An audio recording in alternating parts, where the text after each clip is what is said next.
Welcome to the war, we've only begun. So pick up your weapon and face it. There's blood on the ground, go and take it. You get one shot to make it out alive. So higher and higher you chase it. It's deep in your bones, go and take it. This is your moment, now is your time. So prove yourself and rise, rise. Make them remember you. Rise, push through heaven. Rise, rise. They will remember you. Rise. Welcome to the climb up, reach for the summit. Visions brave, the one falls, steadily the end. So higher and higher you chase it. It's deep in your blood, go and take it. This is your moment, take to the skies, go. Prove yourself and rise, rise. Make them remember you. Rise, push through heaven. Rise, rise. They will remember you.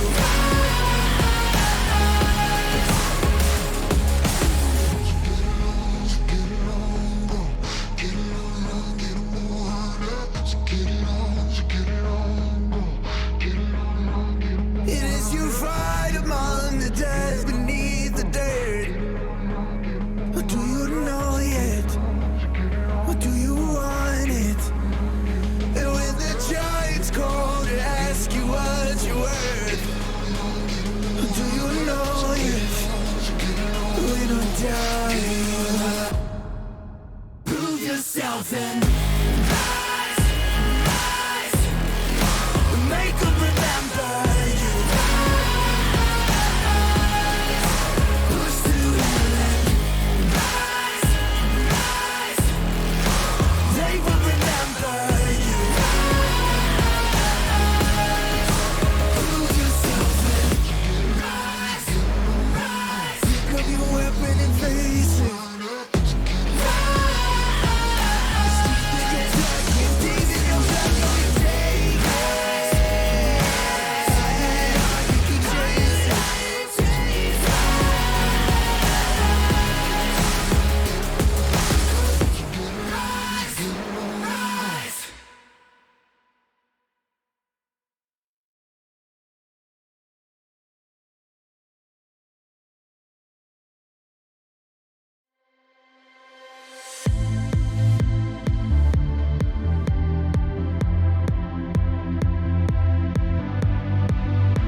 so you better not miss. And we only get stronger with everything I carry up on my back. You should paint it up with a target. Why would you dare me to do it again? Come get your spoiler, but we're taking over. We're taking over. Hey, look at you coming my name. You ought to know by now that we're taking over. We're taking over. Hey, maybe you wonder what your future's gonna be, but I got it all locked up.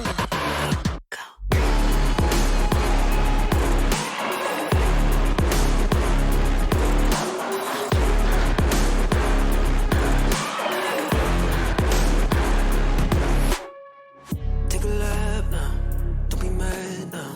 Run it back, run it back. I got bodies lining up, think you're dreaming of greatness. Send you back home, let you wake up. Why would you dare me to do it again?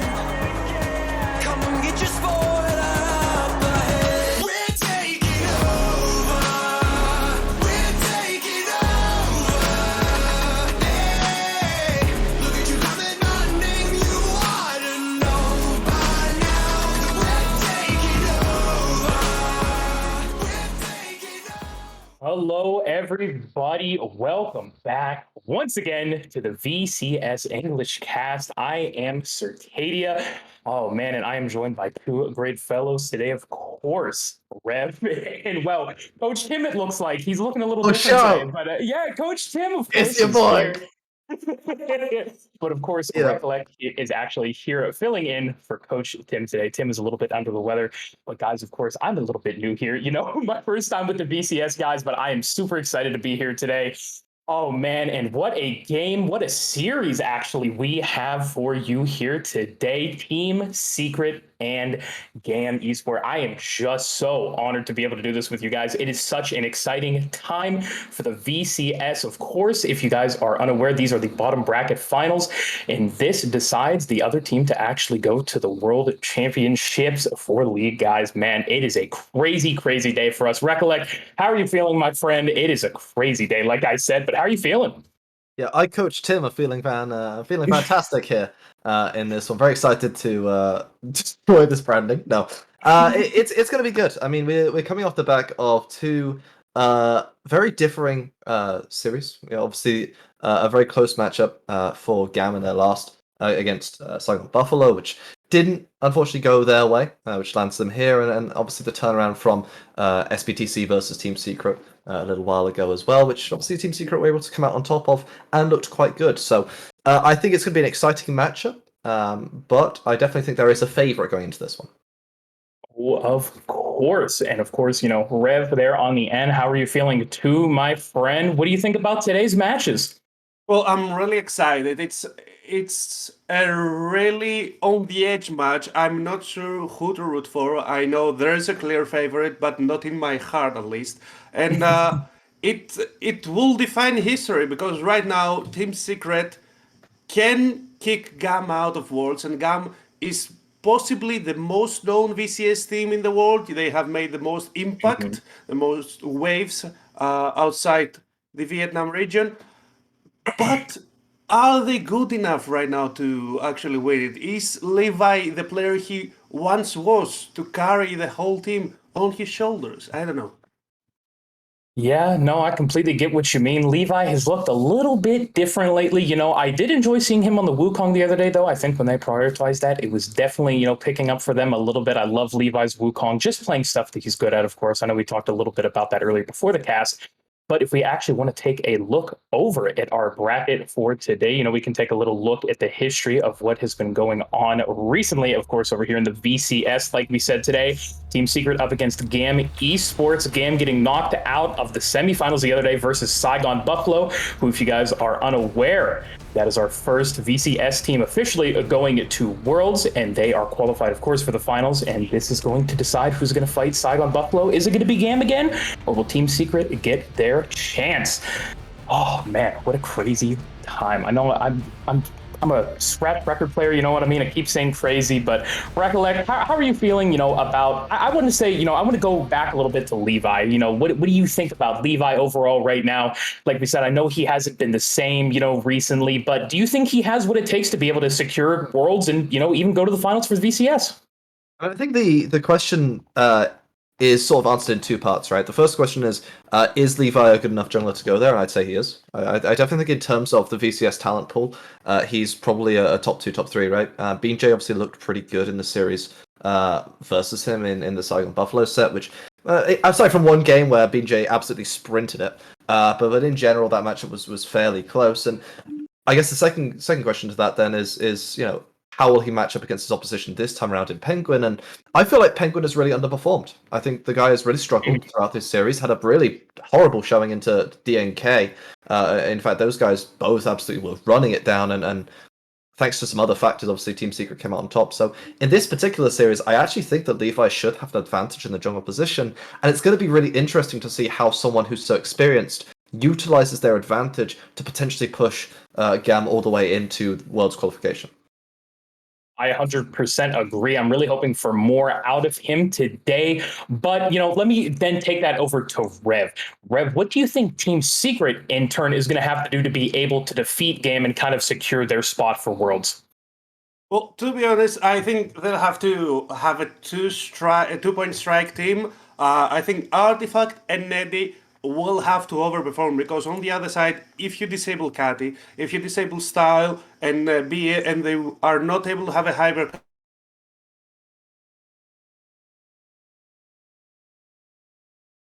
I think GAM may have just assassinated one of our casters. Oh no! We're not allowed to have any votes against Team Secret. I guess it's I guess. Yeah, I guess, Levi just ganked Rev right out of the jungle, came in to destroy him. I'm sure we will try and get Rev back as soon as possible. But, me and Recollect here, we are just going to be talking a little bit more about it. Kind of echoing off his point, Team Secret, I definitely think a lot of what they're going to do relies on a little bit of the draft, especially, you know what I mean? I definitely, it looks like, do we have him back? Yeah, I'm back. I'm sorry for that. Okay. No, look, oh no. It's fine. It's the early games. It's the early games. So the respawn time is pretty quick, so we're able to get it back. Yeah, I don't know. The internet didn't want me to leak any strats from Team Secret, it seems. But I don't know until where you heard. I think Eddie and Artifact are gonna have to overperform, and I think that they should just disable Catty and Style and BA, because team fight is the name of the game in the VCS. If you're able to team fight better, if the enemy has the carries in the best situation to fight, then you just insta-win. Completely agree. And look at this, gentlemen. We are over here into our draft. Oh, man. We already got the B1 Lucian coming out over there for Team Secret. Wow. Okay. A little bit crazy. Of course, we do see Aphelios, Yumi, and Ari banned on the side of GAM, as well as Renekton, Zeri, and the Kalista banned on the side of Team Secret, which I'm not surprised about. If you remember, I believe it was GAM that actually heavily prioritized the Kalista the other day. I believe it was Kalista Renata, if I'm not mistaken. Yeah, the Kalista Renata lane, very sort of commonly picked up, and with that Lucian first pick, there's something that Team Secret really liked to do in their series against SPTC. They wanted the Lucian Nami lane pretty much the entire time, and whilst Eddie did look pretty good on the Lucian, at least in the early lane against Celebrity, the Lucian in general hasn't looked fantastic here in the VCS, so it's an interesting priority to put in, as well as GAM also prioritizing the Aatrox. There's some very strange nuances coming in for this particular draft, and we'll need to see where it leads.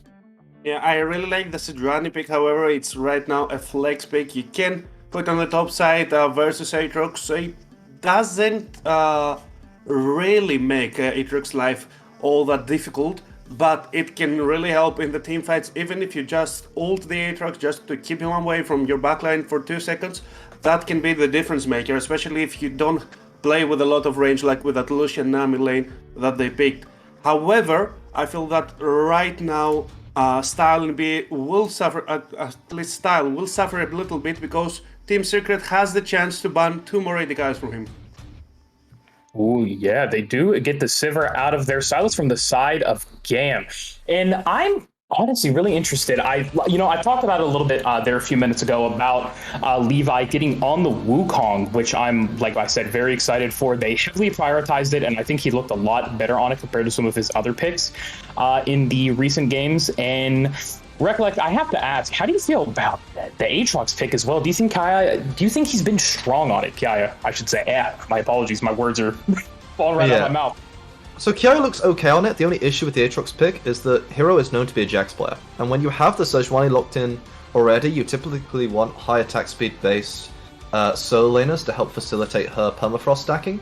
And given the bans that have come through in that Sylas and Talia, the Jax angle is absolutely on the table here for Team Secret. They also have that option of pivoting the Sejuani into the top side and playing something like Xin Zhao, which whilst in theory isn't fantastic into the Wukong, it's okay and also facilitates that attack speed mindset.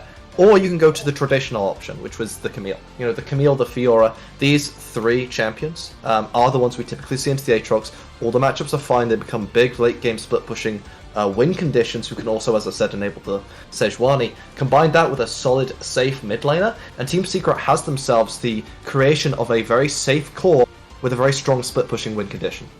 Yeah, but I'm really disappointed right now because it was such a Bel'Veth angle then.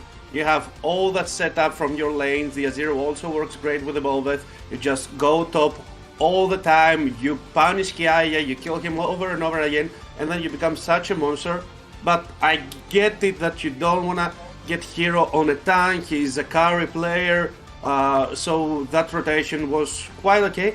But I don't know how I feel about the Camille. Most Camille players around the world have actually dropped the champion. It's not really pickable anymore unless you pick it with a Galio. So we're gonna have our eyes glued on the top lane matchup. Completely agree with you guys. And let me ask first, Recollect, who do you think is going to take our game 1 here between Secret and GAM? It's a very difficult choice because we're looking at a team fighting composition versus a more 1-4 split pushing composition.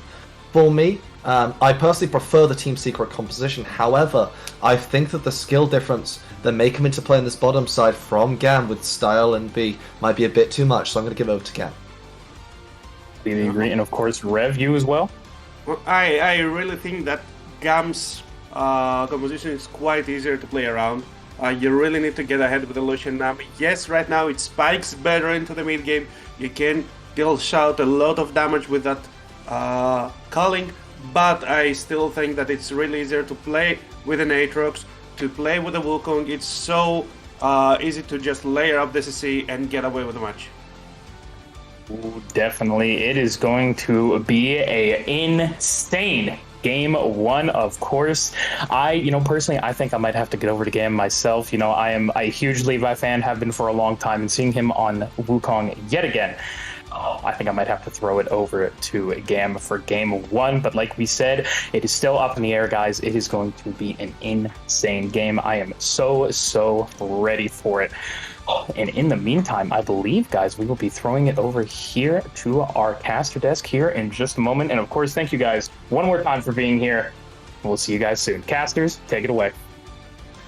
Happy to take it from you because we have a banger of a series on our hands. So banger that I couldn't do it alone. I couldn't do it with just your way. We had to draft in Marby as well. We're bringing you the first VCS English TriCast of our split for GAM taking on Team Secret. The desk thinks that GAM's got it. What do you two think as we head onto the Rift? So, the first thing I really need to focus on is this Varus. I personally have experimented a little bit with Varus in the bot lane. It gives you a lot of agency, has really nice ult combo potential, but inherently is still a very immobile ADC, and you're playing this into Azir, Sejuani, Camille. So there's quite a bit of dive on the enemy team, and even Lucian with the Nami E. If you Lucian ultimate the Varus and slow him down with the Nami E applied through the Lucian ult, Style is in big trouble. So there's all my eyes are focused on Style here on the Varus pick. There's also very little peel. Yeah, I mean, luckily for the Varus, he's going to be building a little bit more healthy, with likely going to go into that shield bow option and just build up that sort of attack speed. judging by the runes. The other option would have been for him to just try and stay 15 yards away, but not going to go for that. And all in all, it's fine. If they tunnel onto this Varus, there's still a big Victor that can carry team fights later alongside the Aatrox. So it's not like Gamma live or die by this single carry. And it should be... I'm very interested to see it play out because, we don't really see much Varus at all. Yeah, you can say that again. I'm just trying to check the stats here. For the whole year, we have only seen 43 Varus picks, 41 on the bot lane and 2 in the mid lane. That includes all leagues that are tracked by goal, so not even just filtering for the best leagues. So we really haven't seen Varus in quite some time. He was, at the start of the season, I think some people still try to play him with the Legolas style build, but now he's definitely firmly in the on-hit category again. I think they buffed his W. He does deal quite a bit of damage, but this champion has always been a super risky one to play because, yeah, he doesn't bring any sort of mobility into the game. A little bit of CC, so pick potential if Wukong gets down there. The setup for that jungler is absolutely insane. Levi can gank that to his heart's content. I mean, even pre-6, you have the Nautilus alongside you, so there's just a lot of setup, a lot of CC, and these team fights, the pick potential as well. They probably want to try and hit a pick before they start a team fight out proper, rather than straight up 5v5, just to get the maximum out of their team comp, but it's going to be a bit of a slow start, I believe, from GAM. They don't necessarily have the most pressure or the biggest early game advantages built within their champions' kits, so just going to play it out like this. Bit of a biffo in the bot lane, though, as both teams taking a lot of damage. Good bubble from Zhuhao really stopped any further aggression over onto Eddie. And actually, it's only the one summoner spell burn, just Styles' heal being used. Eddie's struggling for mana, though. If you look at his mana bar, he barely has any left. He does have a cookie. Ooh, close one. If B landed that one, he would have actually put himself into quite some danger, so probably happy about that not landing. It's a good reset for GAM, and this is actually... Oh, we have a little bit of a gank here. Lever Artifact needs to be careful. He should be fine, though. Yeah. Saves his flash. This is something we've seen so many times now in the GAM matches. GAM against SGB, it was basically every single time bot lane on red side pushed into the tower into an early gank from the jungler. 4 of the 5 games, I think it was from SGB. The very first game, GAM tried it and actually horribly misplayed the first dive of the game, gave 2 kills over to BNJ, so this was an in-serious meta in the GAM series against SGB. I'm not super surprised that they're trying to go for it again. There is a little bit of an interesting alteration though. Look at the CS in the bot lane. How did this happen? Eddie and Zhuhao have been pushed under tower, but Eddie is almost 2 ways up in CS. I can only imagine that there's just a little bit of extra... God, we flash back to reality and Kiaya's dead. Oh no, Flash! Ooh, but gets charged down. Penguin will pick up first blood. What happened? We got a little bit of a time skip. We seem to be getting a few of those, as it just seemed that, yeah, he wanted to stack this massive wave up, didn't get the coverage from the jungler, and had to push up far enough to get it locked in, and that auto reset from Camille can absolutely stack up that permafrost nice and quickly. It's not going to skip on live and the replay, is it? It totally is. Yep, there it is. As you can see, permafrost. The only thing we're allowed to see is how he gets stunned and gets killed. It's a mystery how he ever got himself into that position. A little bit of an overstay from Kiaya. Now his flash is down as well. Ignite used by Hero, but we know Ignite is a very short cooldown. So now Hero with the unique opportunity to actually go for a little bit of a solo kill angle there on Kiaya. And we know Aatrox is naturally going to push top lane. So Kiaya really in a little bit of a dire position here. Very perilous top lane matchup now as Hero... Yeah, just Penguin's camping. Here it comes. Round 2. Flash is down. They have Hextech Ultimatum. This should be free. Yeah, there's nothing Kiaya can do here. There's no counterplay. Gets stunned up, goes down, and what's even worse, they still have the Camille ult. They're going to do it a 3rd time.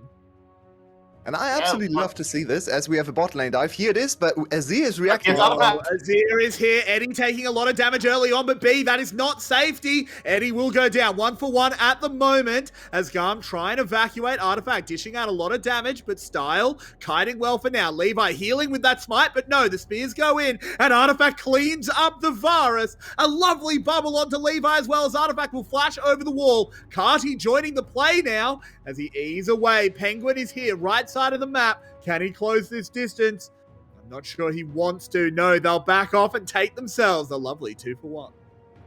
I know that worked out pretty poorly for GAM. Basically, just that having to react pre-6 for Levi. If that Cyclone's there, that just gets cleaned up so much faster, much cleaner. But Artifact, of course, having to roam first, Carty just pushing the wave in the mid lane, not responding at all, meant that all in all, huge advantage for the side of Team Secret.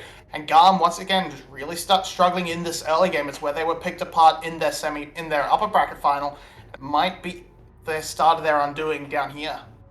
Yeah, we can see the GAM is just being read by Team Secret on both sides, really, as this dive is ambitious, and they've tried it so many times that it's actually really easy to predict, as we see Kiaya fall again in the picture, no surprise there.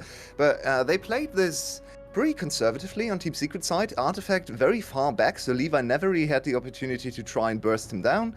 And then a lovely bubble. This flash over the wall is a little ill-advised by Artifact because he has to know that Carty is coming. But now we're going back to life and we're looking at a 5-for-1 in kills for Team Secret into GAM.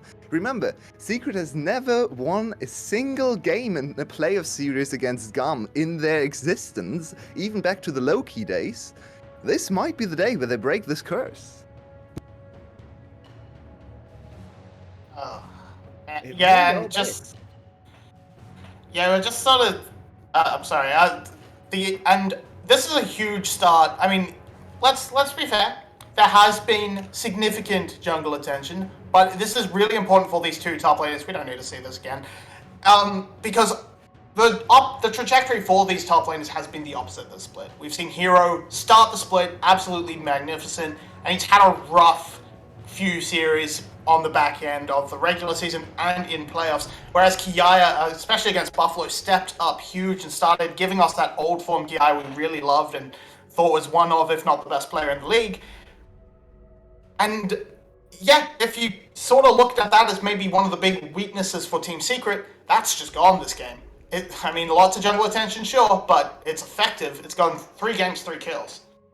And I want to go even farther than that and say this is actually the first game in the whole entire playoffs here that we see a team successfully play through top lane. Everything has been bot lane focused, a little bit because Saigon Buffalo's bot lane is just smashing everyone, and if you don't pay attention to the bot lane, you're just gonna find yourself in a 5k deficit, which is exactly what happened to Secret multiple times in their series.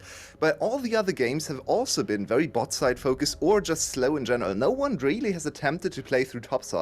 I remember vividly this game, Secret against SPTC, where SPTC drafted Sejuani Renekton, super strong top lane duo, did nothing. So I'm very happy to finally see a team employ the Sejuani passive, use it together with a super strong engage and melee champion in the top lane, and punish this Aatrox blind pick. We have seen so much Aatrox. He has been amazing in these players, but Hero has taken it to Kiaya, and together with Penguin, who I also want to really praise for this early game, he has been invisible so far, this players, but he has stepped up in this first game against GAM, and Team Secret find themselves at 10 minutes comfortably sitting at an almost 2k gold lead.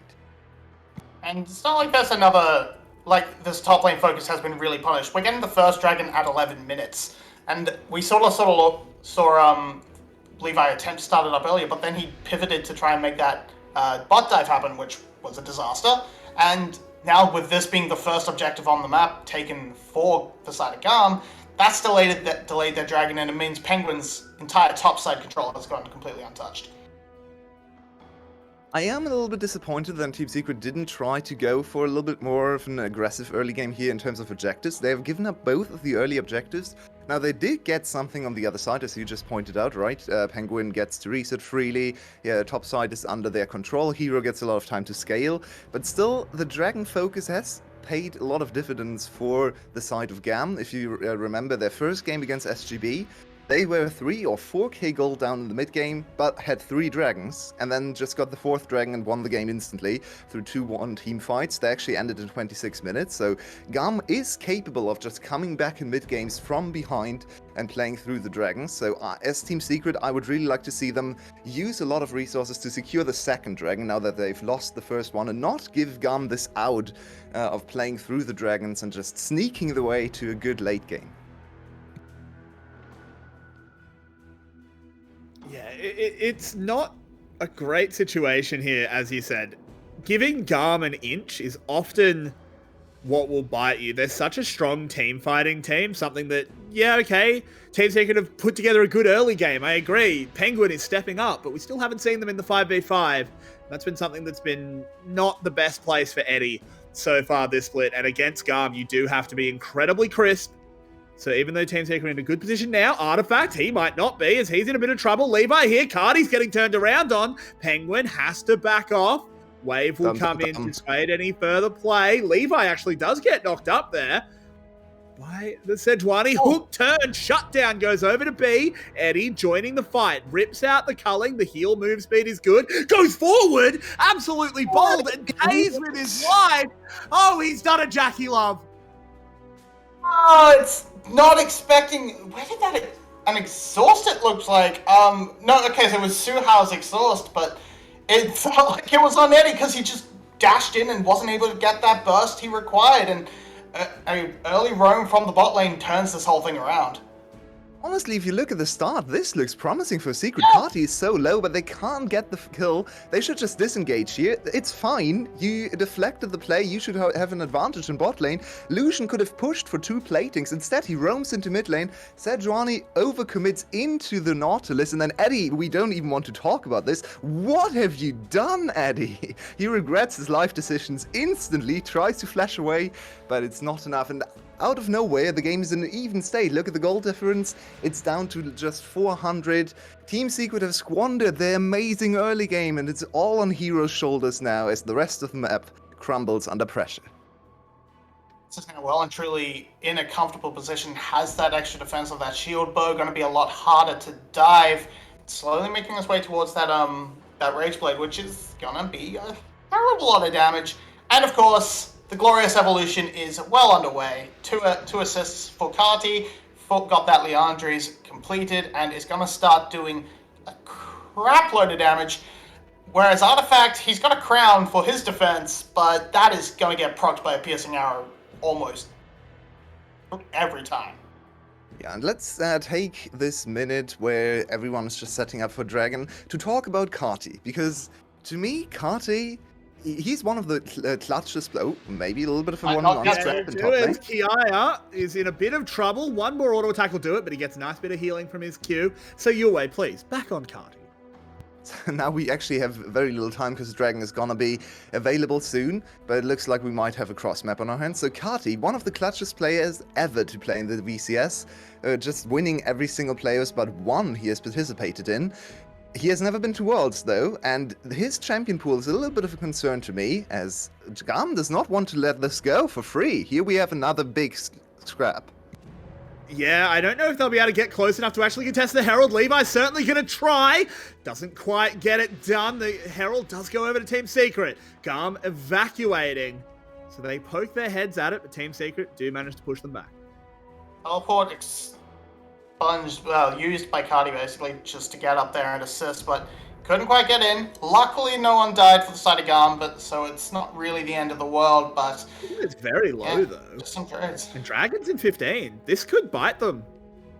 Yeah, exactly. So GAM wanted to play basically off-tempo contests on this one, maybe steal it away and then go into Dragon, but now they've really given up their Dragon positioning, so if Team Secret wants to go for the Dragon, they should have priority here. They don't really go for the insta-spawn Dragon, which is slightly disappointing to me, because I really thought they could go for both objectives here. I mean, Secret planned for the trade of objectives, but with GAM's contest, they could have actually gone for both. Now both teams are gonna be in time for the Dragon, but we might just have another big team fight.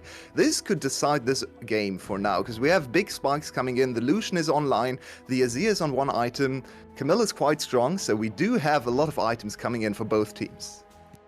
Victor can also stall it out just for Hero's teleport to come back up. They know Kiaya won't be able to join, and then Hero can back off, get that reset, and TP in. So that seems to be what I would imagine is the play.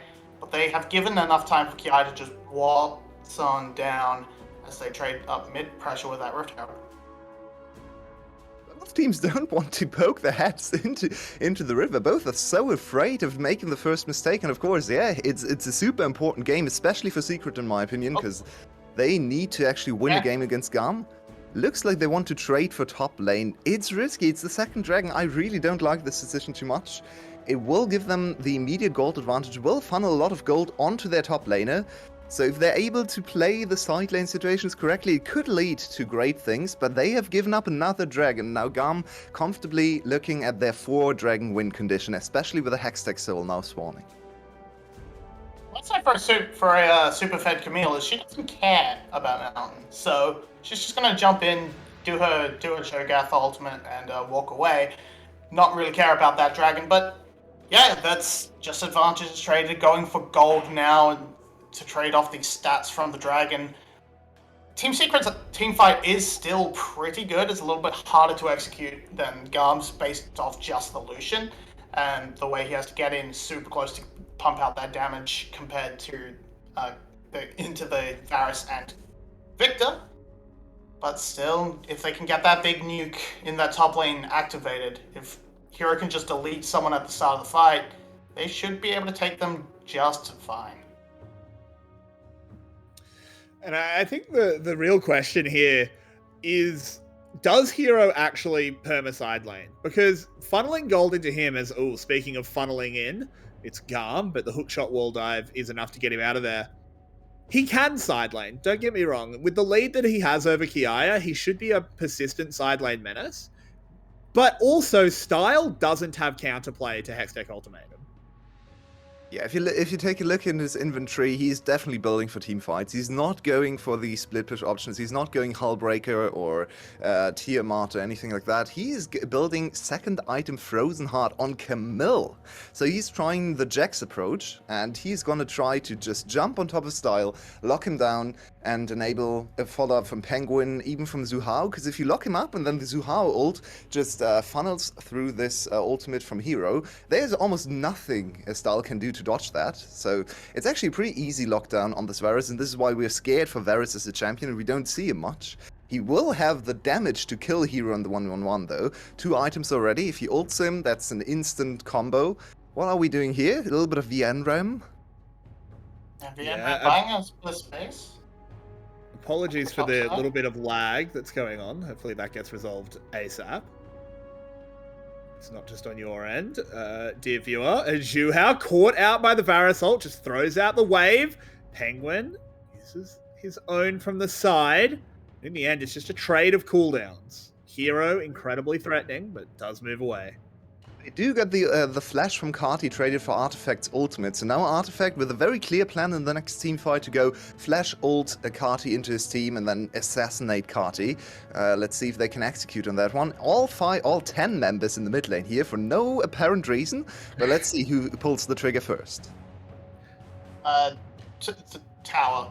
Tower doesn't was the reason, but teleport good. Teleport sends them away. So yeah, just a whole lot of not much going on. It feels like they didn't need that teleport either. Perhaps, I mean, without a gun, perhaps sticks around, gets that tower, but you could have sent Hero to a side lane to say, send him to bot lane, pick up another tower, continue building up that big advantage in that side lane that you can then transfer into that fight. But right now, it's very rough for both of these teams. Neither have been able to really get up good vision, either offensive or defensive, just a few spot wards into the river.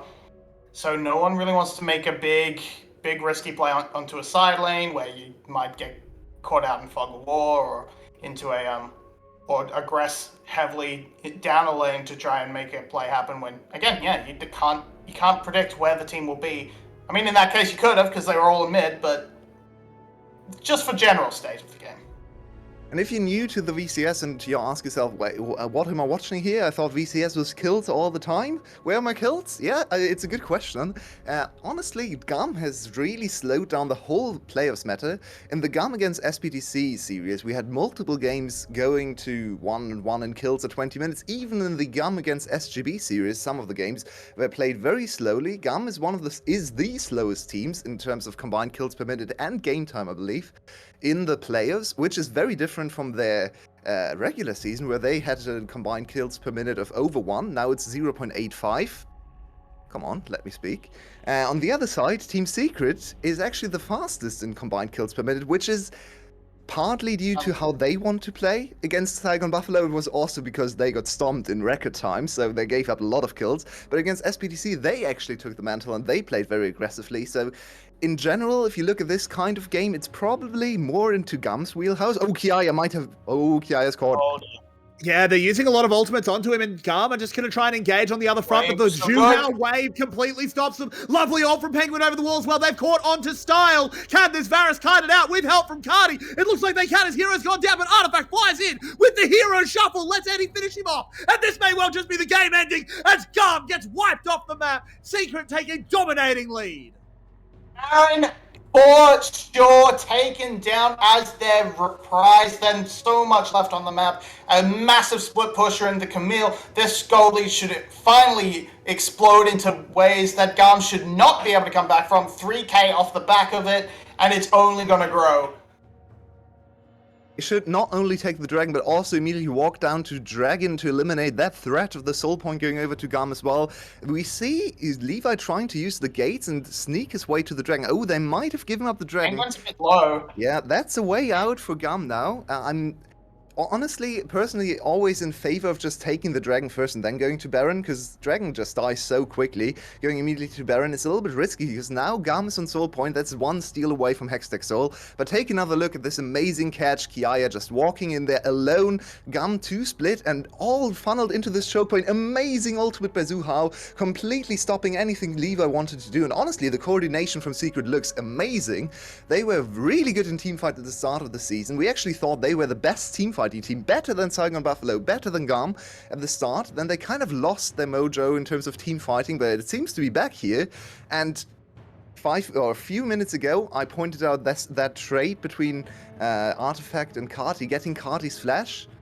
They almost let him live there. No one focused Carti, but in the end, Artifact did funnel him into his own team. That's a 4-4-0 trade for the side of Secret. They are now dominating the game. They still need to be careful about the dragon, though. Of course, that early work done by Penguin meant that Ki was, of course, so squishy, does not have any death stance or anything, meant they didn't need the ultimate to kill him, so they could make that second half of the re-engage and blow up Levi, get on top of the carries for Artifacts. Big moment. And now, we're starting to see towers fall. It was 3K before. It has opened up to 7? Yeah, I can do 6. I can do math. But yeah, it's just really hard for GAM to really get into it. Now, they do have good wave clear between Varus and Victor, so sieges are a little bit rough and will take a little bit of time. So I do want to see Hero just go out and make sure that it's a 1-4 or a 3-2 sort of situation and try and push onto a side lane where there's less wave clear with the Aatrox, or just dive.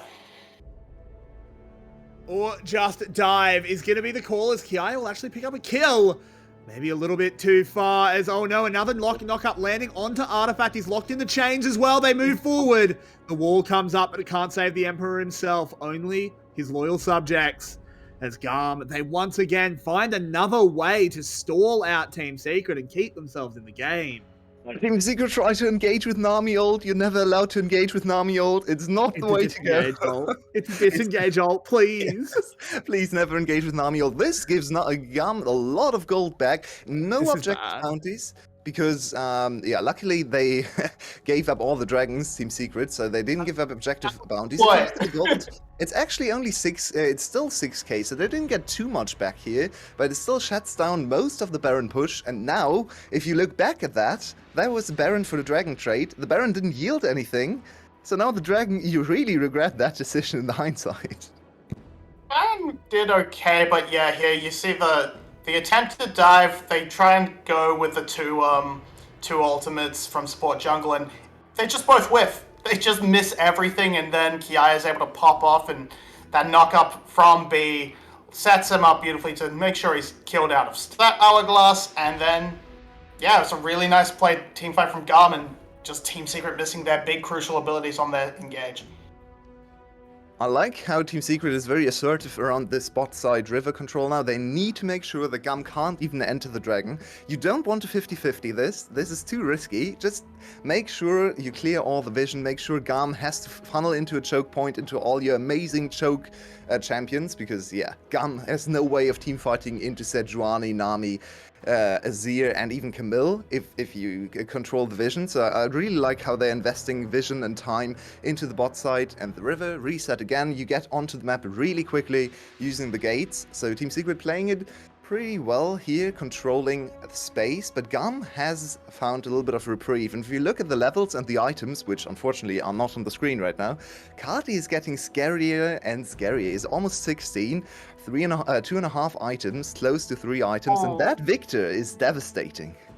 Meanwhile, on the other side, Artifact's not going to be doing too much damage, looking more for the big playmaking moves with the pure safety build. Once that crown, once that Zonya, so he can make these big sweeps and let Eddie and Hero do the heavy lifting. But yeah, just compared to his counterpart, he's not going to be doing nearly as much damage in the team fights.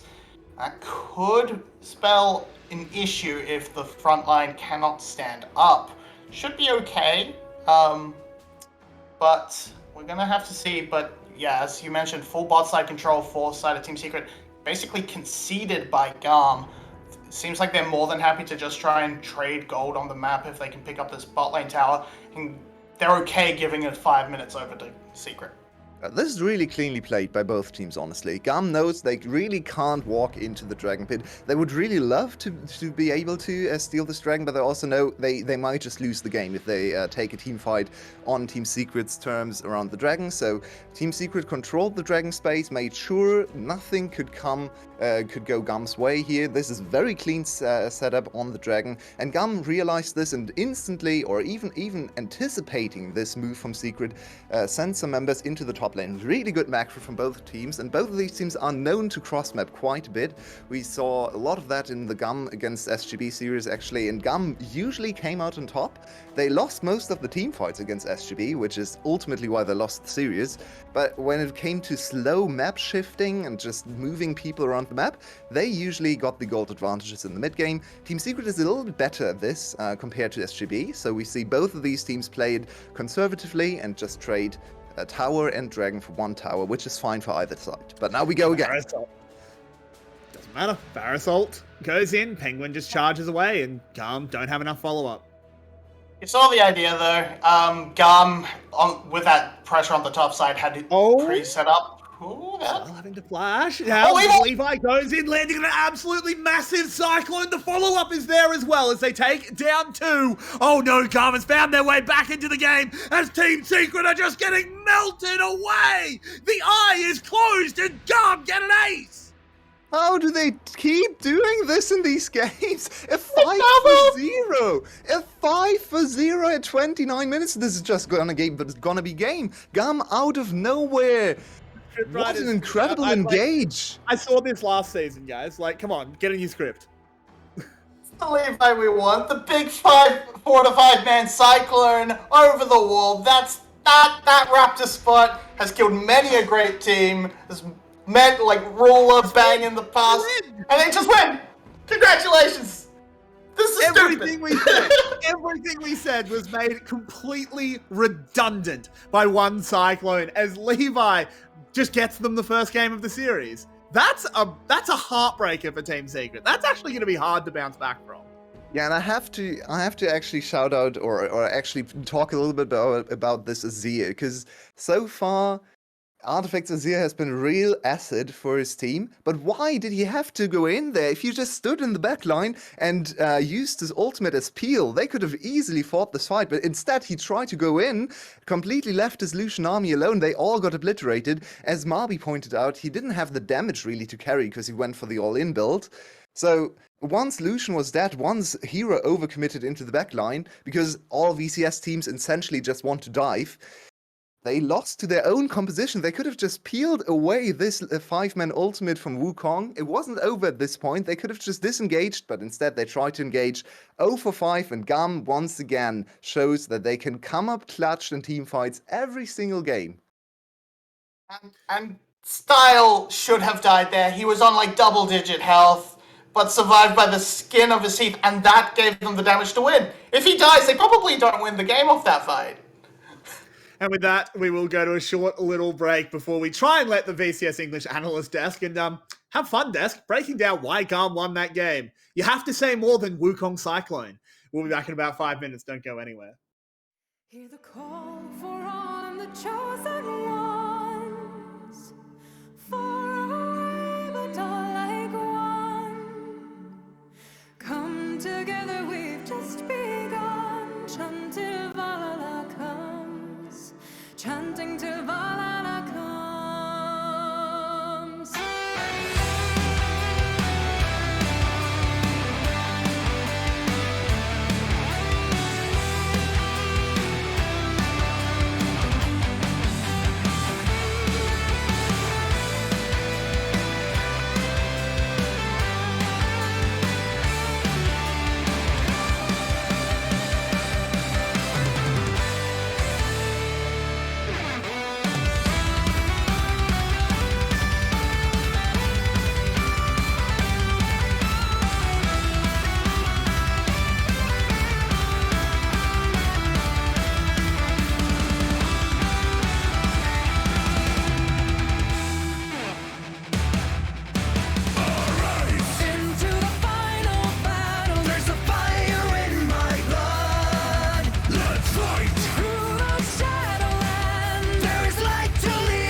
Hello, everybody, once again, and of course, welcome back to the VCS Bottom Bracket Finals. I am super excited to be here. I have, of course, Circadia joined alongside me by not Coach Tim this time, Recollect, along with Rev by me. Guys, Downgrade. what an absolute... What an absolutely explosive game that was for Game 1. Team Secret taking an absolutely devastating loss up there against GAM. Recollect, I already want to start with you. I know you have a lot of thoughts on this. Just lay it on me. Bro, this was rough. So first things first. Great start. I mean, Team Secret, they did exactly what we wanted the competition to do. You lock that Camille, you lock the Sejuani, you know you're going top. You're playing for the Permafrost setup to enable this Camille and play towards that side lane, to split push the Knight away. And, as I believe we have a graphic for it, as you'll sort of see, as of recently, GAM have struggled a bit in their early games. Throughout playoffs, it's been a lot worse than during their sort of regular season. And it felt like finally we're seeing someone move forward and start to exploit those potential early game issues. Kiaya, someone who their plus 15 CSD is like 29%, are they positive? So this guy kind of struggles, and clearly that weak point was targeted here by Team Secret in the draft and in the gameplay. However, when we do get a little bit later on through it, they started to overforce in areas where they didn't need to. Eddie is flashing, or Gale forcing forwards and killing himself to the Nautilus stopwatch. The team is engaging hard mid when they could just be splitting the map. When you have this Camille as your split push win condition, the point is, you split push. You let them be your point of power and pressure, but it felt like Team Secret weren't able to do that, and because of those mistakes, GAM turned it around and they were able to punish. Exactly, and I think that overforcing was the name of the game, because Team Secret, although Levi won the game, it's equal to say that Team Secret lost the game by their own, because they were ahead. They got that Baron, they got everything they needed and more to just slowly chip away from GAM's structures and close out the game until the 30th minute.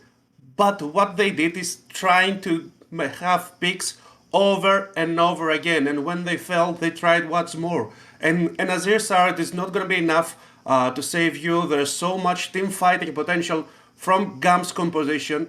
So that's what went wrong. They had only one plan in their mind from the beginning of the game, and they just bashed a wall with their forehead trying to execute it.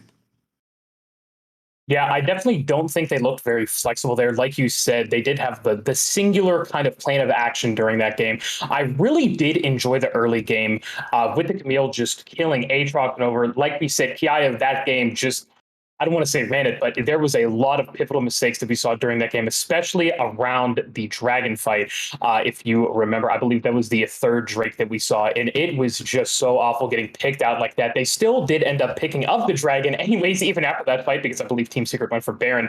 But then towards the later stages of the game, it was just such a shame to see what happened. And oh, man, I am so sad for them, honestly, there. And Recollect, what do you think Team Secret's going to have to do to kind of bring it back in this game? So I think the first thing that you have to do when you're sort of talking with your coaches and stuff is let's accept the fact that it was a good start. The early game was fantastic. You need to play that early game again and keep that tempo on, keep the pressure on Kiaya. It worked so well for you, but this time, just pray to the summoner's code that your AD carry doesn't absolutely sprint it down, because if they do, that's a reportable angle. No, but in all seriousness, it's about making sure that maybe this time you play something that can transfer that top lane into a team fighting sort of aspect. Because if we're playing team fight comps anyway, let's play team fight comps with a top laner that can help facilitate a bit more. And now this is actually interesting. We do have, of course, Secret, banning out the Nautilus. It looks like they thought it was that kind of much of a problem that last game, which I feel like there might have been a few other things, definitely not the Aatrox. But I'm surprised, honestly, they thought that, Nautilus is out there. Of course, no Zeriban, so it looks like GAM, of course, are going to pick that up here super early. And then it looks like Secret going to be putting the Illusion back into action, possibly a Nami here as well for them. But Rev, same question to you as I asked Recollect. What do you think Secret is going to have to do? If you're on the coaching staff for Team Secret, what are you telling your players to do, especially during the draft phase?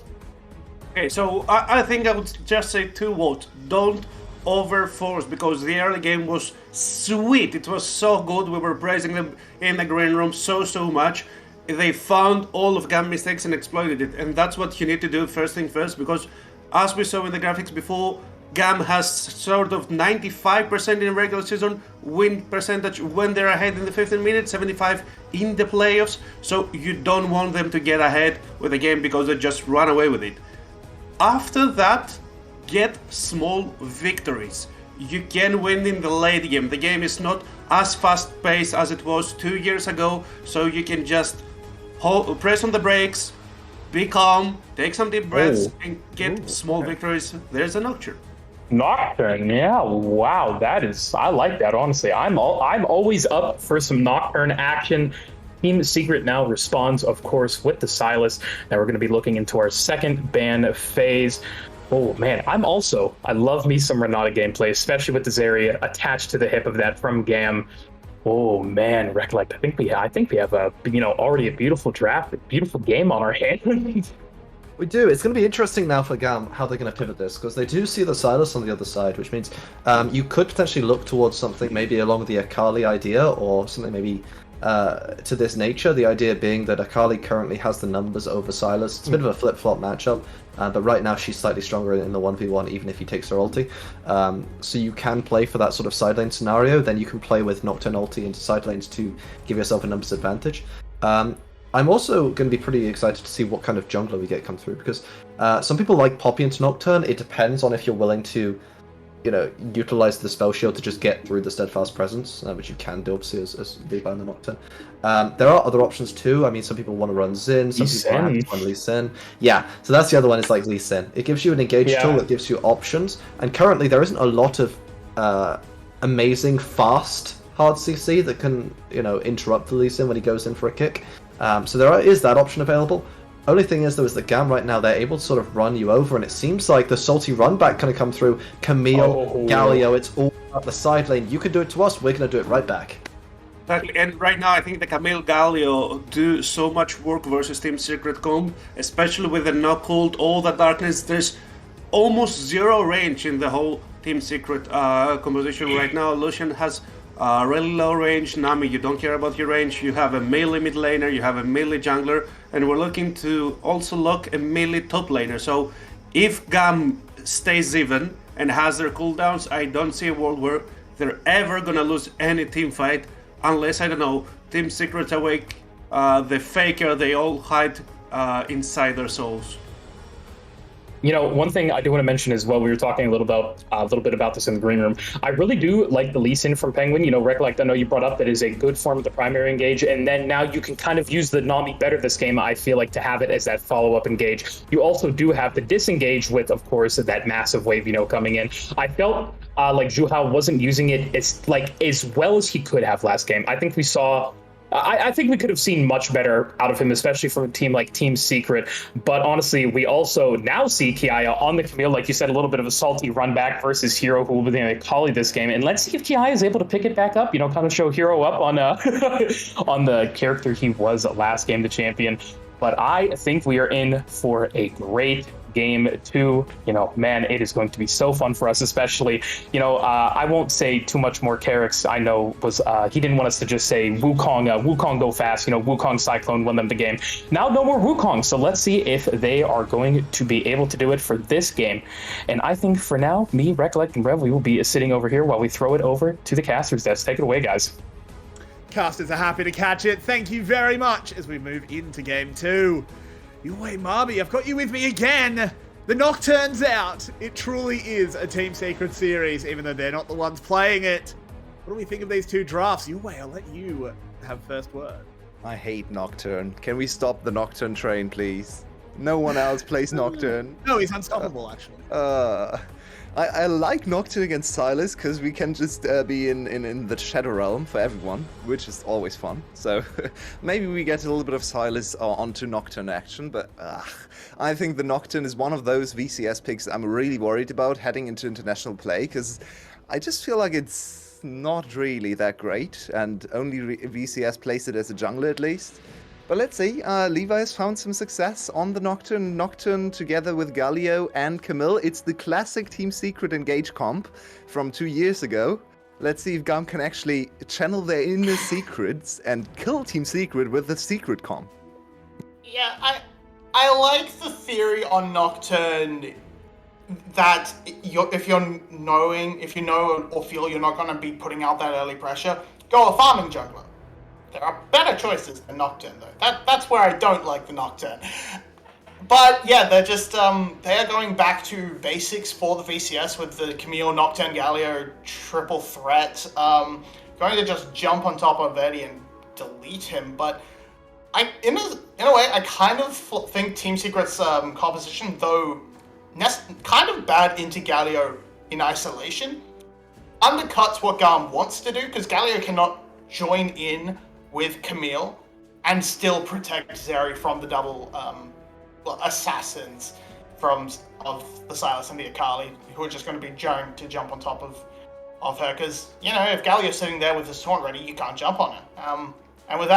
And so it's sort of a choice from GAM. If they get ahead and they can just keep engaging at will, that's going to be great for them and do a really nice early game, but they're going to have to move away from that, throw the double globals at a target as they progress into team fights. The really fun thing about these two compositions is actually, if you look at Team Secret's comp, with all the assassins and all the individual agency of their top side, this looks like a GAM composition from earlier this year or even last year. GAM always liked to play these assassin-heavy comps where every single champion could win the game. They didn't really rely on team fight setups. They didn't really go for diligent front to back. One of the reasons they lost to Cerberus and Flash was they always liked to go back to these compositions. And this is exactly what Team Secret's comp is about. They don't really like to play together. Artifact wants to come from one flank, Hero from the other, then Penguin does some crazy stuff, and Eddie basically just sits there and cries because everyone jumps on him. But that's fine. So I'm super intrigued by these two teams clashing with the opposite team's style. And I think it will come down to which team can assassinate the enemy AD carry early in the fight. And if style dies early, I think Team Secret has better follow-up damage on their solo laners. So if they're able to trade ADC for ADC, and then Akali and Silas are alive against Camille and Galio, I think Akali Silas wins. So this is one of those drafts that is really hard to predict. I think it's easier to play for GAM, but if Secret is able to play this correctly, they could really shock GAM here in this game.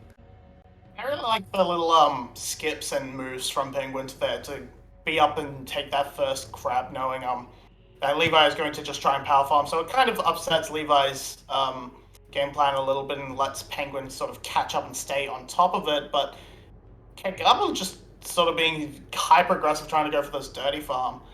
There's not much an Akali and Elysian can do at this stage, especially with the level disadvantages. So yeah, they're going to get away with it and delay Penguin a little bit and make Hero's life a little bit more difficult under tower. I mean, to be honest, dirty farming into Akali doesn't really yield that much because the Akali is pretty fine doing it. Hero didn't actually have the greatest success last sitting under tower, which is a little disappointing because Akali has a lot of tools in her arsenal to get those last hits. It's true. May have lost your way. We did lose your way. I thought that was an I'm stopping talking because I expect my play-by-play to be talking, but I was really confused for a second there. But no, we have lost our your way. Bring back my your way. I missed my your way. Yeah, well, Dragon is going to start to spawn. There's good control over the bot side, but they need to reset on them. So that's going to sit there for a little bit. Levi's just going to keep farming, keep making his way through. Very happy getting not really a lead. He got lost out on both Scuttle Crabs. So right now, Penguin is actually going to be, a little bit ahead on the basis of has camps up to take. But good push from Gar. I'm gonna try and do as much to crash this wave, not let Suhao pull the wave away from Tal 480. And the game just feels very, very quiet, and I think it's gonna stay that way until level 6 starts to come through, and the Rift Herald in particular. But we are now finally hitting 6 on Cardi. Kiaya should be very, soon, though he did lose a little bit of experience to Levi on that wave, so might be a little bit of time before they can really just jump on the kill hero button. Yeah, I mean, Hero is a hard target as well, even with the Hextech Ultimatum, can buy so much time in the W in that smoke. Not just leeching more from Kiaya. I don't know if he was quite in XP range there. Yeah, he was. He hit level 6 in the brush. Oh, there you go. Oh, You can well, see fair that. enough. He's ahead of Hey. Kiaya. Hey, Nocturne getting level 6 is nothing to scoff at. Is setting up around the mid lane at the moment. He's not going to pull the trigger on anything, but who is moving with him? Carty there as well. In the end, it's just Team Secret getting Dragon. GAM, I think they had big plans, but nothing really happened. And just too much leashed from Kiaya, in my opinion. They just couldn't get that lockdown to come through that they really need to start something up. And with all this pressure on the bot side from the Lucian Nami into the Zeri, just that's a free dragon, and that's going to give them a little bit of an edge, perhaps, as this Rift Herald starts to spawn. But this time the combos are all in place. I just need to see the supports make their moves. So here is Levi looking for something in the bot lane. So, Yeah, has that unfortunately, I have no idea what happened in this early game now, but... Team Secret got a dragon, that's about it. Okay, that's a good start, though. They didn't get a dragon the whole... I guess they get one dragon at the end, but I always think it's super crucial to get the first dragon against GAM, because they like to play around dragons so much. Highest dragon percentage, as we have a little bit of Lucian army action. Not the greatest angle from Eddie. I think he could have tried to angle a little bit more down the lane. As Levi's, he is level 6, and here we go. Oh, that Yeah, flash! they're going to move in immediately onto the Paranoia, and they get the instant first blood. Zhu Hao has absolutely no chance. They had very little to help set that up for Levi, but Beeb lands the flash handshake. He's just too good on this pick. Gets the pick on a Suha, and this means that, yeah, that's the first Paranoia used. It's gonna start the Nocturne rolling. Might delay their pressure and presence on this Rift Herald a little bit. That can give Penguin a bit of time. So it will overall be a trade, and it's a good win for the side of GAM, but Team Secret not too unhappy. Yeah, it's honestly not too bad for Secret. They just lose one kill on the support with a lot of investment on the side of GAM.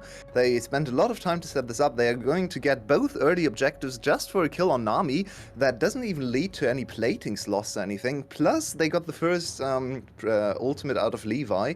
So I think Secret is actually pretty happy with the situation. If you look at the gold, equalized now with the 300 gold picked up. And if you think about the two junglers, 400 gold for First Blood, 300 gold for the first Rift Herald. So that's an even trade, even individually, between those two junglers. Secret kind of got away with that early Nocturne ultimate. This is one of the issues where Nocturne sees. He just is not really able to accelerate that Second much. global used for nothing. Oh, yeah. Yeah. Yeah, it looks like the Shroud cancelled the Hextech Ultimatum. If that's even an interaction, it must be, because otherwise, why would you I not? don't think it is. As they will that's- go again. Maybe that's why you don't, because you use it on round 2, and this should be GAM finding Hero. They do, with Kiai having to use a flash. Not ideal, but we'll get some plates. So GAM do manage to extend their lead. Yeah, Team Secret playing a little bit with the brains off in this game, it feels like.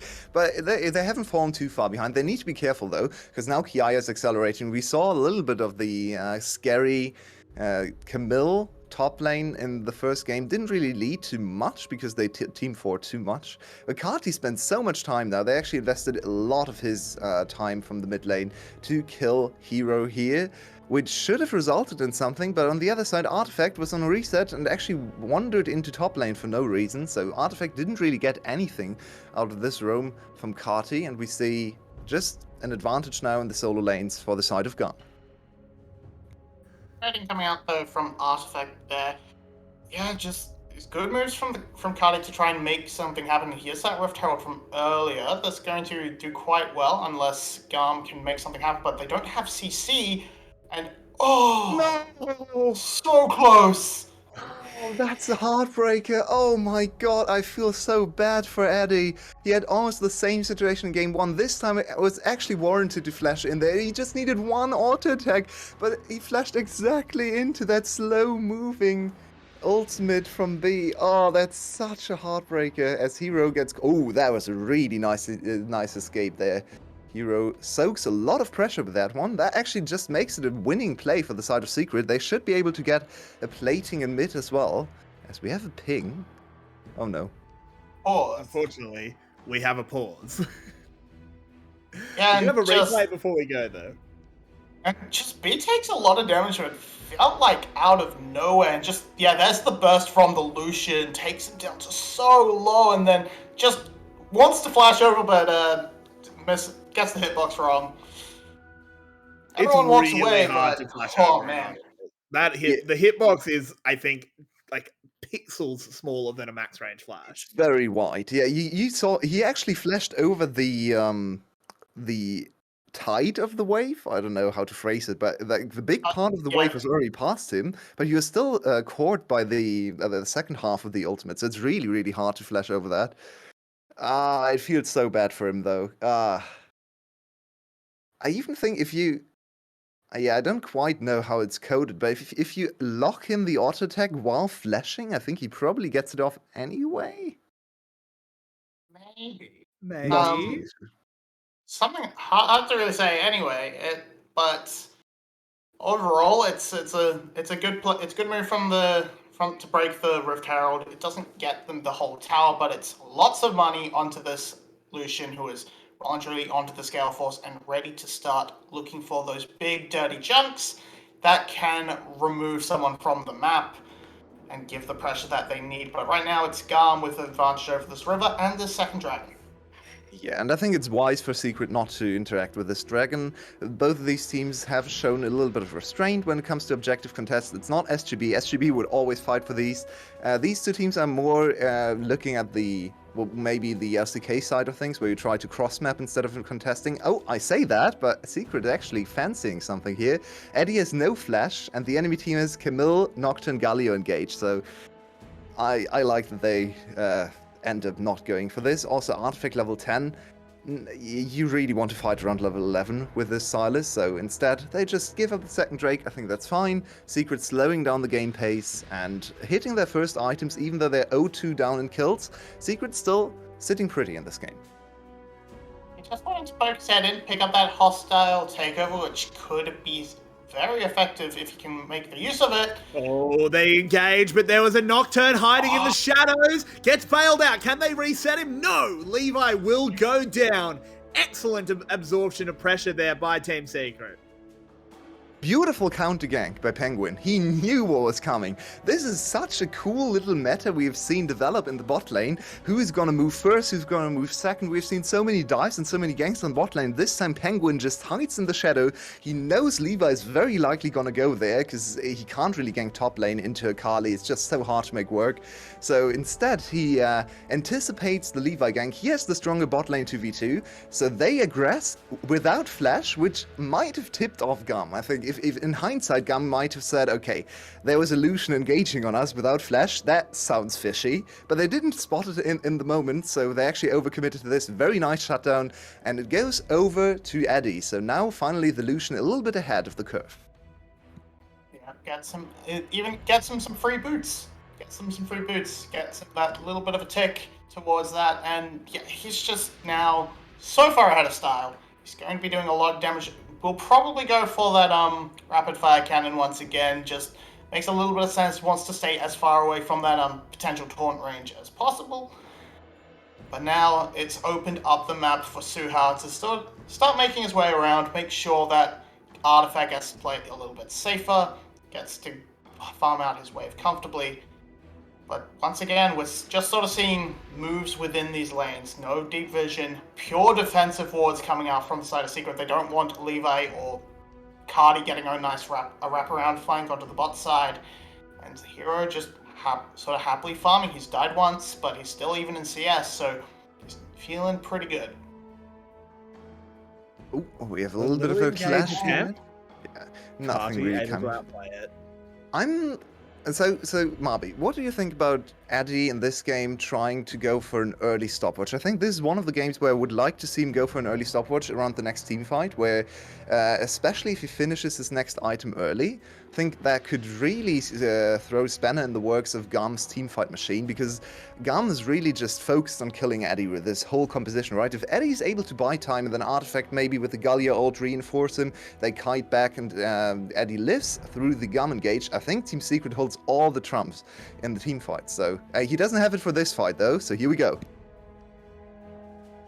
There's the wave coming out. They're going to follow it up with that Galio ultimate, trying to move in. Levi jumps into the backline. Can they blow up Eddie? They definitely can. And now GAM have so much of an advantage. They've taken down 3. They'll pick up the eye as well. And this is all GAM all the time. Artifact on the run, but Style just runs faster and has the friend of the Galio. Artifact desperately trying, has the heals, but doesn't quite have the damage. And Style will clean him up. It's only Zhuhao left to tell the story as GAM storm their way to a lead. Stopwatch. I might like it there because everyone went all on top of him. And again, a beautiful hostile takeover, but basically muted what Team Secret wanted to do in response. So here we go. We see the tidal wave plus Galio ult engage. Hero trying to make something happen, but once everyone can just go straight onto Hero, and then these assassins cannot get onto Style at all. Kati, once he's finished his hero's entrance in, his whatever it is, the big smash thingy, he walked straight back to Style and just played defense, and it worked out beautifully because Style gets to pick up a couple of kills for himself. There was a triple for Levi, and it's just a wash. Yeah, and it's kind of hard for me to phrase it positively. I think GAM played this as well as they could. They were very clear in their engagement. It's an easy composition to play, right? You just focus everything on the enemy ADC. He can't escape. You win the fight. Easy enough, and they did this perfectly. Also, Penguin? good to disengage. Penguin, why? Has to use his stopwatch. That's a really boneheaded thing to do. And now with Levi coming in, oh no, Team Secret are just falling apart. That's a shit show. Paranoid. I'm having so much difficulty trying to get those final kills down. Oh no. Man, You Secret couldn't might see. have just been broken here by GAM for the last team fight. There was so much wrong with the way they tried to team fight, and now they are 2-8 down in kills. They're already game down. Remember, they've never won a single game in playoffs against GAM, and now they do this. Just flash. Just do the flash for the insect. Don't go for the warthog. Give time for Star to just get over the wall and to dash and ruin your entire play. Then yeah, you saw that. Yeah, it's almost never that we actually get to see a Nocturne ult lasted. That was really, really tasty for Levi there. It's just, oh, I get to click one button and get the kill for free. Let's go. But yeah, now the game is in firm control of GAM. This is turned very one-sided. Now, 18 minutes in, GAM just looking like the better team, looking like Team Secret is a little bit tilted, and kind of understandably so, but they've maneuvered themselves into this position, so it's a disappointing position. They will get the longer break if they lose this game to maybe reset their mental and try to come up with something, but they've been so close in these early games against GAM, they just seem to misread their own compositions, teamfight setups. Why not just try to stand on top of Eddie and disengage with the Nami? There we go again. Nocturne once again going in. It is 4v3. They have the Galio ult. Renata going across the team. Doesn't do a huge amount. Team Secret trying to disengage desperately, but they just can't do it. Not without losing Penguin. Zhuhao goes down to the Winds of War as well. Eddie trying to fire back, but he just doesn't do anything. Into the back line goes Hero. He's trying to get the perfect execution, but honestly, it was mid at best.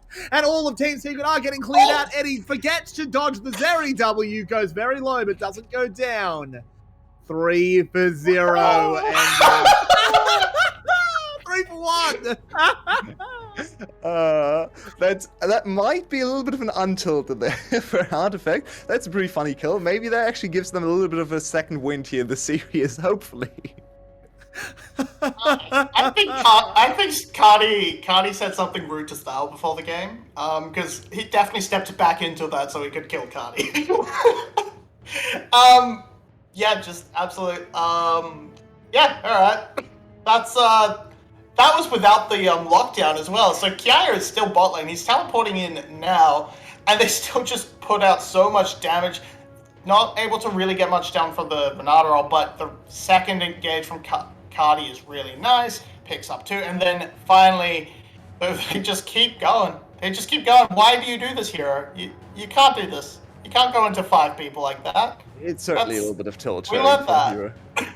But I mean, if you think about this team fight, right? We get to enjoy this beautiful moment again. Yes. Zoop. What's up and slap? Very nice. Also, you have to remember, Zeri actually gets auto attack damage from attack speed overload. That's a tanky Carti on the tower, but the tower is gonna go down. Carti, no. Yeah. Yeah, Cardi's in trouble. There is a paranoia, but it's not going to do a huge amount, especially not in the bot lane, as Levi was actually trying to scrap with Artifact. Good spell shield. He actually uses his own paranoia now. It was actually a stolen paranoia. Artifact in trouble, gets hit by the zappy laser of style, and they'll just leave it to him to clean it up. Artifact does his best with the Kingslayer, but no one kills the Queen of the Meadow. Decent mechanics from Artifact. I think his Silas in those scrappy team fight has looked okay. It's just the overall team fighting from Team Secret falling apart, and their read on their own composition is the biggest issue. So they're trying to scrap with GAM even from behind. They're only 4k gold down, so maybe there's a tiny chance later on. I would say it's still so much easier to play GAM's composition, and GAM can just wait for dragons, wait for Team Secret to funnel into the choke points, and then attack with Nocturne, Camille, and Galio together. Remember, the last team fight was actually just Nocturne jumping on Nami instead of Lucian. The Camille wasn't even there. Galio ult hit nothing, and they still won the team fight decidedly. So imagine what happens when they actually pull off the combo as it is intended to be played. I'm scared for Eddie. Hey, if you don't have that Camille to lock Lucian in place, the amount of distance he can cover with Eve Flash, it's probably almost just strictly better to go onto the Nami, because your team can actually follow up on the paranoia. So yeah, I like it. I respect it. Again, it didn't actually they just outright won, even despite the Galio ultimate doing nothing. But their Drake is going to be rising shortly. Everything's up. Pretty much everyone, yeah. All summoners, so this should be a really explosive team fight. It's potentially the last chance for Team Secret, because they're behind, they don't have a lot of damage, and a second Mountain Drake would be a lot of extra resistances they can't really cut through. And if you can get a 3 Drake Mountain Soul, yeah, then it's lights out, no hope. I'm really not the biggest fan of stealing the hostile takeover over and over again. I think Galio ult is just better. Just counter Galio ult with Galio ult and lock the Galio down and all the engage onto Eddie. It's a pretty good counter engage, honestly. But I actually think Team Secret is in a decent spot to fight. If you look at the items, Style doesn't have a third item, so that's the weakest he's gonna be for the rest of the game. Hero, even though he's 0-3, is on 1.5 items, but they are not really trying to get in here. Now they're slowly streaming down the river. Let's see. This is when this hostile takeover could get some value as he throws it over. The paranoia comes out. Dragon has been secured. Decent wave from Zhu Hao, but I think it's too little too late, as there's just absolutely no damage. Garma just being chilling in this fight as Artifact dives into the back line trying to get something, but B will get revived by the bailout. And Zhu Hao, once again, the only one left. And I think Team Secret are lucky that VCS like these 20-minute breaks when with someone goes to match point. Damage. Said it. They didn't have damage for the second Mountain Soul and Mountain Drake, and yeah, they only really got B down to no health and bailout. So Baron, hooray. So because this game is honestly just over, let's try to think a little bit about the next one. I think Team Secret, what they have shown us in playoffs is that they were able to come back. Yeah, I mean, this is really just a case of wear damage, so not really much to talk about. It's Team Secret placed this as well as they could. The disengage is honestly pretty decent.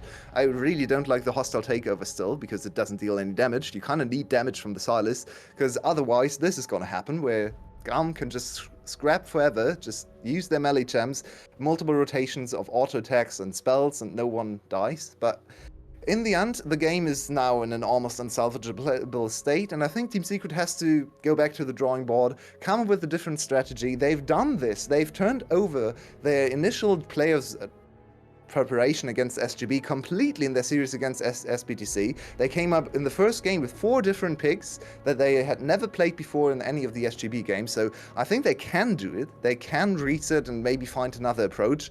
Lucian Army 2 games in a row. Hero trying to find his way onto the back line, and he's gone. Truly the ninja with the disappearing act as Levi throws himself onto the backside, has a Galio ult to back him up.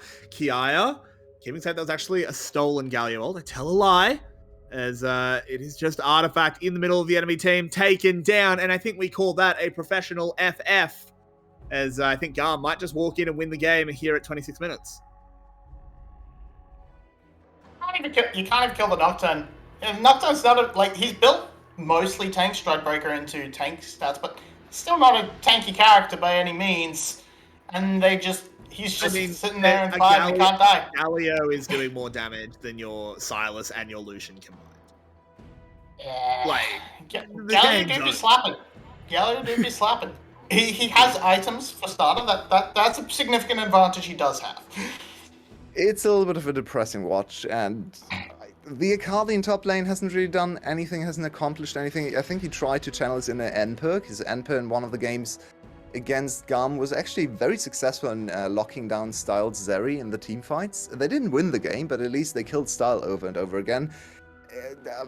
He tried. There are not many nice words to find for Hero's performance so far in this game, unfortunately. But I think he has to go back to his... I think his Camille in game 1 was actually quite good, so not really sure why he tried to go Akali here. He probably needs to go back to one of his melee gems, maybe even some of his AP gems from before, because it's last chance saloon in the next game for Secret, as this one is well and truly over in favor of GAM. Master Vladimir. No, I'm not going to say the Vladimir. But I do want to see the scoreboard, because I feel like Hero has... it feels like they haven't gotten a kill for so long, it feels like, for Team Secret, and that would mean Hero is sitting there on a very much a 0x0 scoreline. That's what I feel is the situation right now. And I think if this was solo queue, he would currently have 6 tier of the goddesses, I'm just saying. As Hero is once again going to dive in. This time he gets out with his life, but wow, that was a whole lot of ultimates to deal about 200 damage. Lot of waves. Whee! Yeah. Back and forth. Ooh, combos. Really pretty light show. It's a dead inhibitor. That's 2. 1 left for GAM. A Mountain Soul on the board as well in 30 seconds. So they're taking it slow. They're really dragging it out. But yeah, should be all good for GAM. This is new GAM, right? Hurry up. This is the GAM we have come to know in this season, especially this summer. In spring, a little bit already, but especially this summer, they've slowed down all their late games. They are not as explosive anymore in terms of closing. They're playing it safe, and honestly, you can't really fault them. It's the elimination match. Whoever loses today is out for playoffs, but more importantly for Worlds contention. So they need to not make a mistake here, but it just looks unlosable from this situation. No one deals any damage from the side of Secret. Maybe Penguin can steal here. That's the only hope, but nope. No, that is going to be Mountain Soul secured. Hero in the middle of the team. Once again, there's a paranoia, and in goes Levi. Ooh. Oh my word. Look at the damage coming out of GAM. Zeri picks up that kill. They will be able to get a second as well. Style on a bit of a roll as he wants to move forward. Kiaya picking up the third, TPing to the top side. And GAM are just going to win the game. He's walking the minions in, so they have 2 waves. It makes sense. And look, it's all over but the crying, and GAM will take themselves up to a 2-0 lead. Team Secret will have the extended break to rest, reflect, and re-educate themselves, because so far it has not been good enough. Game 1 was a heartbreaking loss. Game 2 was a stomp. And GAM are poised. They are 1 game away. They are 1 Nexus away of being the second team from Vietnam at Worlds 2022. And Yeah, I feel like they're drafting these somewhat hard to execute compositions based around the Lucian army, and they got off to a really great start in game one. By rights, that should have been theirs, but this time around, the comp was even more disconnected, even more down to execution, and it just falls apart. So next time, just I guess front to back, stock standard. Put a cannon, put a Wukong, just the most bread and butter team fight composition you can imagine. Do that.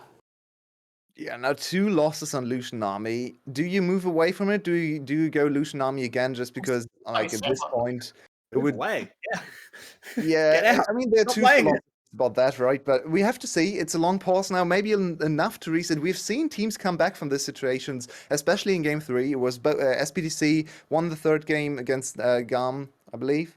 And Secret almost came back against SGB after getting stomped 2 games in a row. So we have a little bit of a precedent, a little bit of time to reset for Secret. Let's see if they can cook up anything to contest GAM, or they are just going to go out with a whimper on this World's Contention match. As we have alluded to, it is going to be a bit of a longer break. Don't ask us why they do it. Ask the VCS. We wouldn't do it if we didn't have to. We'll be back in about 20 minutes. Don't go anywhere. Get yourself a coffee and then come back for VCS English.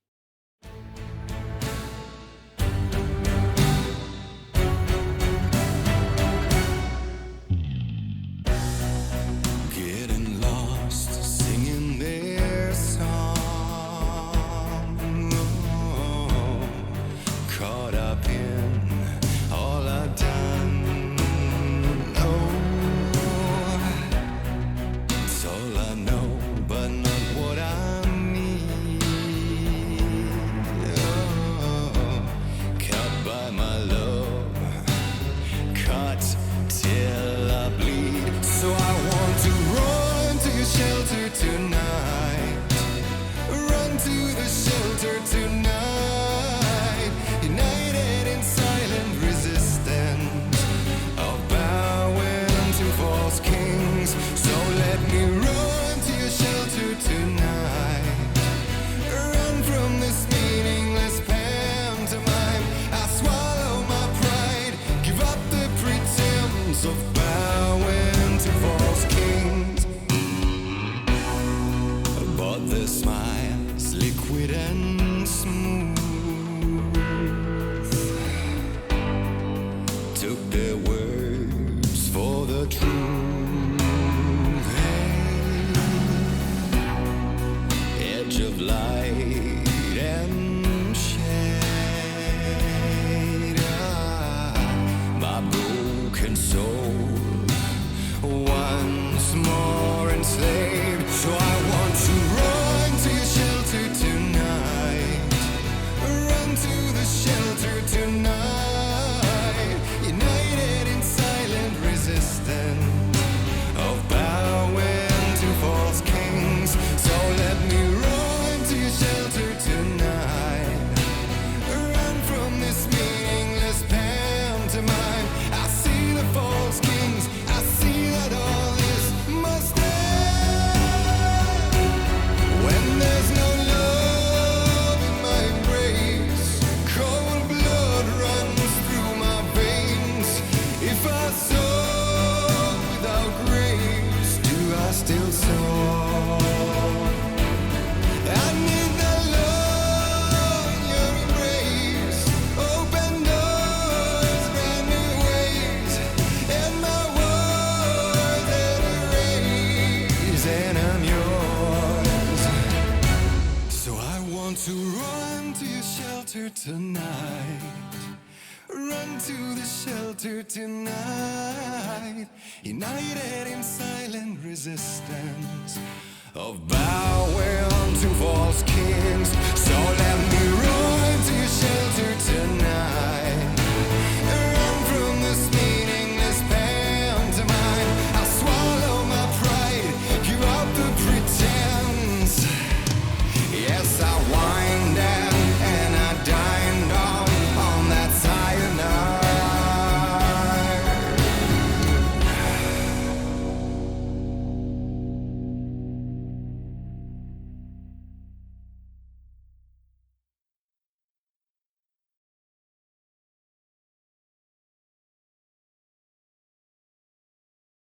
Awake to my voice and hear the call within. Embrace the fear inside. Surrender your mind to mine again. Close your eyes, have faith in me, and leave the light behind. You're never alone.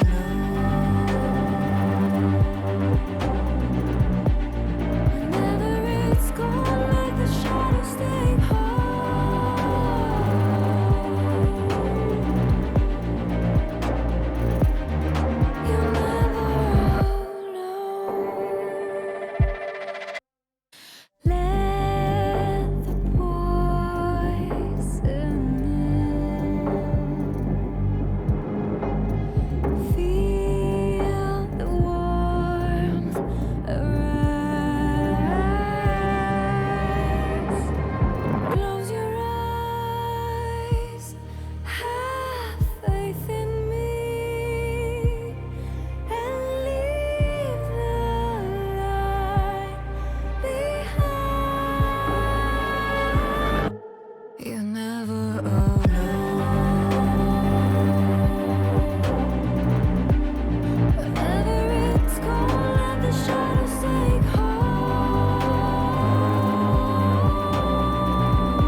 Ladies and gentlemen, of course, welcome back once yet again to our lovely VCS English bottom bracket finals. I'm Circadia, joined yet again by Recollect and Rev, my two brothers, beginning with R. Maybe I'll become Rurkadia or something for the day. We all need to be R's or something like that. But guys, currently, what an insane series we have been having with GAM and Team Secret. Currently 2-0 on the side of GAM, and I could not be more happy, especially after Game 2. My bias was a little bit towards GAM there, and I think my bias is kind of, slowly influencing them. Some kind of caster buff. But Recollect, how did you feel about that Game 2? Just what an absolutely dominating performance it looked like from GAM. So yeah, looking at sort of the way these teams were going to go into this game, it felt like GAM's comp was way more proactive. They had this Camille Gallia, they had this Nocturne, and they had lanes they could play through. Whereas on the other side, it felt like Team Secret, they kind of lacked that. They didn't really have that same sort of enabling nature. If you look at the sort of champs they have in lane, their best early game CC was a Silas chain, which is quite difficult to set up. So it felt like they were more on the defensive. They needed to survive the early section, and unfortunately, GAM, they were able to meticulously control that tempo. They punished in the reverse matchup in the top side, and credit to them, they were able to snowball it into a victory. It feels like if GAM are given that early game, it's very hard for Team Secret to come back. Yeah, and of course, Rev, I have to get your opinion as well, because as Recollect said, they kind of just opened them up meticulously, methodically, surgically, whatever kind of word you want to use to describe that. But oh man, if you're Team Secret, this is just honestly devastating. Like, it has just looked very, very awful for them. Do you think there's a possibility of Team Secret just pulling out the reverse sweep here? Well, there's always a possibility every time that we see a team being go-to with their backs against the back and saying, oh, their mental is boom. There's a great possibility of them just sparking some hope out of nowhere, and then the ball starts rolling, the snowball gets bigger, and they just get away with the game. But today, GAM looks so much better, and I'm gonna run back to what I said in the before game analysis, that their draft was so better when even or ahead. And this time, Team Secret never got ahead. They never got the first move, as Recollect said. GAM was way more proactive on the map, and it all started and ended with Levi. This guy, when he has the ability to control when the fight starts, is so good. So if we see him again on champions such as Wukong or the Nocturne or anything that can initiate a team fight, and GAM is not just way behind, I think there's no hope for Secret. Yeah, it definitely looked like it there in the last game. Like you said, Levi making a lot of those proactive plays. We saw him do the lane gank down there in bot lane, of course, with the Nocturne ultimate, was able to just get successfully on top of Nami. It just so many times. We saw that in the mid game as well, when he actually dove on top of Zhu Hao, and we actually saw a lovely spell shield, if any of you actually caught that during that game. But yeah, Levi looked absolutely unstoppable. Along with the rest of GAM, honestly, I believe they all were playing their lanes very, very well, especially our lovely salty top laner who decided to pick the Camille back into it just to kind of prove, this is what I'm going to do with your character now. But, Recollect, going into this game, if you are the coaching staff of Team Secret, for the draft, what are you kind of telling them to honestly kind of more focus on? So the first thing that needs to be sorted out is you have to get your bottom lane to show a bit more, either show restraint if you're going to play the same style, or pick something else and just be aggressive, because Eddie is diving in head first and just dying on repeat. It's not helping. And so we need to ban rapid fire cannon from being picked up because it's not doing anything. Combine this with actually having some sort of tool to make plays. Let's keep things simple. We don't need to be doing anything too fancy. Just keep the plays consistent, easy. Pick our Nautilus, pick our Leona if we have to. Just do something that means that we can pick fights that are effective, and just play from there. Makes total sense. Now, Rev, same question to you. Do you kind of, echo what Recollect is saying, or do you think maybe Secret are going to be doing something else, especially now we're about to have our third ban out here from GAM, and actually really fast. It is going to be this area, of course, because Team Secret would have been able to just, I believe they would have taken this area. I don't know if they would have ran with it, but definitely would have been a little bit of shot in the foot for GAM. But, what do you think now? What do you think are going to be our early draft picks? Well, to be honest, if I were on the coaching staff of Team Secret, I would just flip my game plan around. Yes, I need to have some early game agency, maybe some jungler that can early invade, influence the top lane matchup. But apart from that, I would take anything aggressive away from Eddie's hand. Yes, he's a good player, but today he's a tad too overeager to jump in and get himself killed. So get him something to stay on the back lane, just auto attack, a jinx, something team fighty, so we can win when the game gets to those later stages. We don't just FF when we're 3k down on the 15-minute mark. Oh, we have a quirky pick on the side of GAM. I like this. So you guys can't see this, but Mabby is absolutely flaming the hell out of this. This is a rough one. Doesn't like the corky. It's very boring. It's very slow, and nothing really exciting comes through it. It also means that you can't really be proactive. So again, it's gonna be another neutral-based mid matchup, which is kind of what these mid laners have been doing. They've just been sort of farming into each other, not doing much in actual interaction. The issue here is we're going to need to see whether or not Team Secret have anywhere to play through now, because with this Azir pick and the Corki, you don't expect them to go mid, which means they're going to have to draft either their AD carry pick here now, or they're going to pick their top, which means that then they're playing purely through their bottom side. Or they're gonna play purely through the objectives. I mean, the package is nerfed right now because you don't really build AP on Corki anymore. You can do it, people still up into it, but it's not the best build. But it's the best if you're gonna play around every Drake. So there's the strong top side, as Recollect mentioned. For the Jax, it actually beats Camille in every stage of the game unless Vi sets up a tent on the top side river. But you're playing towards the Drakes, you want to just stack those buffs up and then win by default, I guess. But in order to win by default, you really need to have a bot lane which can still participate in the game. And this is a bit difficult at the moment because you either are for support or in AD carry. Unless the Corki is in AD carry. It's a weird notion, but I'm gonna throw this out there. No, I could honestly see it. I could definitely see them. Maybe they're trying to flex it out right now, try and guess, get Secret to guess, is it going to be our AD carry for this game? Maybe bully Eddie a little bit with that Corki, or is it actually going to be the pick for Kati to bully out Artifact? And I'm actually really liking it. Secret is actually going to ban out Jinx, thinking that for right now Corki will be the mid laner. Meanwhile, GAM going to ban out both the Lucian and the Yuumi. No more Lucian Nami for Secret. I guess GAM was just like, we don't even want to play against this anymore. Please just stop going that for your own good. But I still think TS deserves some props over the season for, honestly doing as good as they have. Still absolutely proud of the boys over there. I definitely think there's been a lot of growth on the side of them. And just even for having third place here in the VCS, I still think they've done fantastic. Okay, but why if we just decided to randomly pick a Tahm Kench here? This just doesn't seem... Okay, so here's the issue, right? It's that if you just take Varus here, you've already shown you're happy to play the Varus into the Lucian matchup.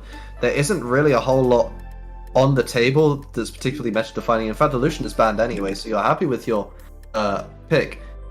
Realistically, bot-side matchups, you typically care more about the support counter pick anyway. Combine that with the fact that that B is you're pretty skilled at a lot of these different champions. I feel like you just... Yeah, so this is what I don't understand. You're picking Varus regardless. So why are we just blinding Tahm Kench? Just to give us the opposition counter pick and then create a bunch of team fighting dynamics that are awkward, so... It's weird. It's fine, but it just doesn't make any sense from a, drafting order / traditional standpoint of how drafts should fluctuate. I would understand it if there was a Senna pick, but teams have hovered away from doing that.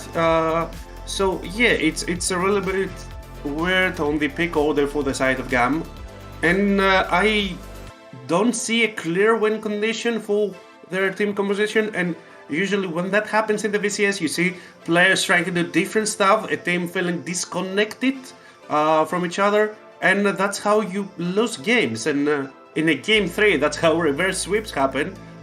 There's still a lot to be said about the GAM players' dynamics, because they are really good players individually, so this game might be over just from the individual lane matchups. But I think they're kind of digging themselves a hole over here. I don't know. And who knows how this is going to work out? As we've seen the last two games, the microplay on the side of GAM has been absolutely fantastic from them. I know we were talking a little bit about how their macro was worse in game one, but they were able to pull it out with insane microplay. Game two looked the exact same. Guys, let's see if they're going to be able to do it again here in game three. And for us here on the analyst desk right now, let's actually send it over to our casters. Take it away, y'all. Can you taste Worlds? It's right there. It's one game away for GAM. This would be the fourth time in a row they've qualified for an international event. But this time, they get to go. And isn't that exciting as they load into the Rift? We're about to head over. How does Barbie. Carty feel right now? He's so close. He can taste it. He failed on Wednesday when they thought they were coming in as the favorites still, even though a lot of okay. Oh Team Secret's no, got I was Wednesday. going to let Marby talk, but Juhao is going low and GAM are flashing forward for it. Do they have the last bit of damage? No, they don't. Ooh, so actually this is okay. They didn't get the kill and both flashes blown and the ignite as well. So GAM losing out a little bit there. But back to the point, a curse must be broken. Artifact has not reached finals. He's gone to Worlds, never reached finals. Carty has qualified for many a tournament, never gone. Never gone at all. Now, technically, there is a scenario where the curses can both remain unbroken, but let's not think about that, because the start with the E here from Style doesn't even actually really land and doesn't really put down as slow enough to actually set up Suhao to get down, and Eddie body blocking so no Q can come in from Town Kench to secure it. It's just on a knife's edge, but well played from Secret. I mean, 2 flashes blown for the bot lane into Zarya Renata is really scary, honestly. Even if you have a Tom Kent, Handshake sets up the Feather Call, or what's it called again? Yeah, exactly, that one. Perfectly. So, and Eddie on the Zarya. He used to be the best Zarya player in the league, and even Hanke was, of my opinion, when I uttered this last season, I believe, when I watched some of Eddie's play. To be fair, Eddie played mostly with the old Zarya build, which was the poke lane dominant build, so he hasn't really played a lot of on-hit or crit Zarya, as this is definitely going to be crit Zarya here, but he is super good with this champion in lane especially, so I expect them. Oh no, Artifact might have flashed. Yeah, it's nice to actually see early pressure coming up from Levi for the first time this series, really. But Flash Q available for Levi, but Artifact keeping safe. Actually, really nice heads-up play from Artifact to just greed for the minion to get to level 3, because it costs Levi a little bit of time. There was a very small chance of that actually succeeding on Levi's side, because the Artifact must have been close to 3. So, a dangerous game, but I think the correct call from Artifact, and now he should be fine in lane. It's very unfortunate for him to be ganked level 2, so some credit to Levi there, who has not had the greatest amount of success in the early game so far in all of players, but showing up on the Sejuani jungle and giving a little bit of reprieve to Carty, who on this Corki, the last time he played it, did absolutely nothing. He was a black hole of pressure for his team. He basically just cost his team a lot of the mid game. So giving him a little bit of an early game that's easier to scale. Uh-oh. Oh, Hero's in trouble.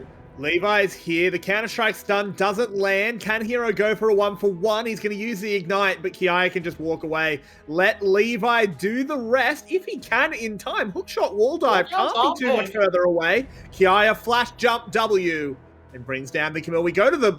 What is happening? Everyone is dying, apparently. They got the kill, I guess, under tower. A little bit of risk there on the dive from Team Secret side. They did get the kill on, I believe, Style it was, but they paid a really bad price. 2 kills over to GAM on the bot side, 1 kill on the top lane, and we immediately start with another huge advantage for GAM. Why do you do this against a Kench? It's just, I mean, it's a bit, it's not like there's a devour yet, but just to get the kill a bit almost too early for the bailout to really take effect, and so that's where 1 goes, and then a nice teleport from Cardi just keeps Penguin, and Penguin is kept in place for too long. So it was a great timing on the top side to pick that kill up just before. So first blood went over to GAM, and then a botched tower dive meant they went out on the bot side too. So GAM is now just in a really good position. Yeah, and Zhu Hao's flash might have still been down. I think they probably planned for this. Okay, here we have Kiaya without flash, but nah, he can just hop away. I think they probably planned for this dive to work with Zhu Hao tanking for a while and then flashing away, but he didn't have his flash ready, so a little bit of a oversight there on the Team Secret side. They give up 2 kills, Styles picks up 1. It's not the end of the world in bot lane, but it's definitely not a good start. And they will bleed out the first dragon as well, and when GAM picks up first dragon, it always bodes well for the mid and late game. Just in general, this has been such a much better showing from Levi. This is probably his best game so far in playoffs altogether that I can recall. I mean, he's had great moments, of course, but this is the first time it's really felt he is running the show, calling the shots, and being that king of the jungle. Penguin not being able to quite keep up on the Vice so far, and now with this position, we're actually seeing pretty good situation. Now they're still gonna be playing a bit of a 4v5 as GAM, because I don't like Corki. It doesn't do damage until like 3 or 4 items, like at all, like outside of the big one. And if you miss the big one, you have to solve through rockets that do no damage until you get your next one. And then if you miss that one, you do nothing. Hang on. Biffo in the top lane, but both of them run out of spells. Down to the bottom side we go as Styles in a lot of trouble, deals a lot of damage before he goes down. And now Team Secret have to find a way out of this one as Levi's joined the play. B moving in, he's doing as much as he can, getting those tongues flying. He's licking them all to death. That's going to be 1 kill, that's going to be 2 kills. It's Levi. This pig is getting absolutely fat and he's bringing home the bacon. The Sejuani is popping off. A lovely interrupt and B will finish them off. Team Secret's just throwing it all away in the bot lane. They try to go for the dives. They try to emulate Cyclone Buffalo's strategy against GAM and going for bot dives over and over again. But unfortunately, they've picked GAM against Cyclone Buffalo game 1, where GAM tried this as well and just died over and over again. Team Secret are 2-6 down in kills, 1.3k gold lead, and this is just too aggressive. They do land the CC on Style and they get him down very early, but how are you ever planning on getting out of this situation where 2 really beefy tanks with a lot of early game damage, especially on the auto attacks, just chase you down for free? So many slows, so many CCs, and I mean, Sejuani, Tom Kench doesn't sound that scary, but if it's the early game, they do bring a lot of damage. And now this Sejuani is not going to be killable for the rest of the game. Yeah, you have to respect those base damages, especially when there's just like a level advantage on Levi, for example, and that early Barmy Cinder going to be doing a little bit of work, and of course health scaling from B, so lots of sort of surprise damage that you're not necessarily taking into account unless you're in such an extended skirmish. And sure, you're doing a decent job at denying Style. He's down a bit at CS, but he's picked up enough assist and even that extra kill, so he's not hurting too badly. They have got pressure on this top side, but no, Kiai can definitely win a fight here if Levi's with a Levi in his back pocket. Yeah, absolutely can. Party doing some artillery from the side as well. B. Penguin 6. He's here. Actually, everyone's here. Lovely scoop as they try and get onto Style. As that big Tom Kent shield. There's the cease and desist. And Style will, in fact, be thrown into the paddy wagon. Penguin going low. Has a bail out on top of him. Won't actually get it proc. B low as well, but they turn it around. Take down Hero. Levi, he's that big ball of meat, and he does it well. You saw how little damage the Corki was doing. That big rocket hit and it did barely anything. He's there auto-attacking the whole time untouched. They only get 1 kill, and that's only after a bit of an overcommittal after Levi arrives. So, if they had a real mid laner, that's probably just almost a disaster for Team Secret. But as it is, they get the 1-for-1 trade, and it is kind of just a bully style. And it's a really nice instant response from Artifact to see that the Gobbler's coming in and Flash to knock them both in, but they just can't cut through B quite yet. And Cardi's just not able to really punish. Now, but you talk about the Corki, and I understand the hatred, but on the other side, we have no damage for Secret coming through whatsoever. The 2 big tanks, they've gotten some early gold inducements, and they're really strong in this early game for the side of GAM. No one is able to really deal with Levi or even B. B was scooped up at the start of the fight and just walked away, just chilling on the site, honestly.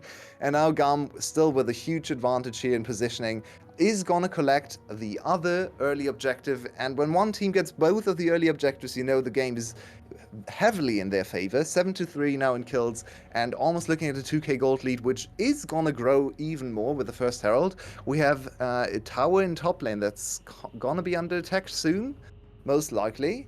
Oh no, they're pinging another bot dive. Team Secret, they are committed to this strategy, but it's risky. The Sejuani's coming, the Corki's coming. Oh, Yeah, this I time think knows they're to going to just back off leave. in plenty of time. Yeah. They get another plate onto Eddie. Eddie is very strong. 20 CS lead, 2 plates as well as a kill. So he's doing well. Should be able to back and probably complete the Kraken Slayer very soon. Assuming that's what he goes for. Could obviously still be Gale Force. Usually I you go to think Gale it's Force for repositioning and combo damage. But I want to just, but while we watch GAM take this dragon, because Team Secret's not going to contest it your way, I want to ask you a question. GAM is 1 game away from Worlds. How do you rate them if they are the team that comes out on top? I'm not barring the chance of a reverse sweep, but it's not likely. If they do go to Worlds, how do you think they'll do? As you might have a second to think about it, as Eddie has to cleanse the Varus ult. But here they come. Package is dropped. It's Sejuani ult thrown across. Team Secret are able to disengage, but can they save their tower? Looks like they will. Hey, Carty, calm down. What is going on here? I mean, he does have double W, so it actually looked scarier than it was, but he basically just used Corki as a Talia substitute, because usually you do Talia walls to zone them off the tower and then secure the Rift Herald charge. They don't go top lane with the Rift Herald, which is a little bit confusing to me, because top lane could have been the first tower for free. Instead, they just accelerated the bot lane. And honestly, they can do whatever they want. Going Dragon into bot lane tower is not too bad either. I'll have Marby have the first crack at this question, as I'll just sneakily take a little bit of time to think about it. They do look a lot better this time around from GAM. It feels like even in their, if you combine this with their series against SBTC, it feels like they do in some ways ramp up over the series. It didn't quite work out against Buffalo, but they've had really nice clean games after the break. It felt like in at least 2 of these series, and I think they still are plagued by a few issues in draft and whatnot, so I'm not super confident against Buffalo, who have just been immaculate in that regard and have had such a good early game, which is where GAM is traditionally the weakest. So it looks a lot better. I do think once again we'll get a close series. It's just I'm not sure they'll run it out. We have another fight coming in. A lot of ultimates being used. Renata just closing it out. Cease and desist goes in, but B just saves his ADC, gets a big shield. Hero can't find the connection. They're on top of B, but a snipe from Style over on the side. He cleanses. He immortal shield bows. One last feather to do it. There it is. Eddie trading, making it a 1-for-1, but they put in so much effort. Honestly, it's not that much of a reward. You're muted. Levi in some trouble as he gets scooped. He wants to try and trade onto the bird. The bailout doesn't makes that impossible though. Levi tries to back off. Can't do it. That will be I a love the kill. aggression from Secret. At least they're trying things in their elimination game. They need to win this game to mount the reverse sweep and have their chance at getting to finals and to Worlds. They really need to do everything they can, and at least they're playing proactively. They're bleeding out a lot of gold though. Kiaya, I'm not the biggest fan of doing what he just did here, not taking the tower. It's so much local gold. It was even before 14 minutes, so that's 610 gold you get for the tower kill. And denying the wave is nice on it all, but I think you should just use the time to accelerate yourself. To go back to the Worlds question, in my opinion, GAM is looking...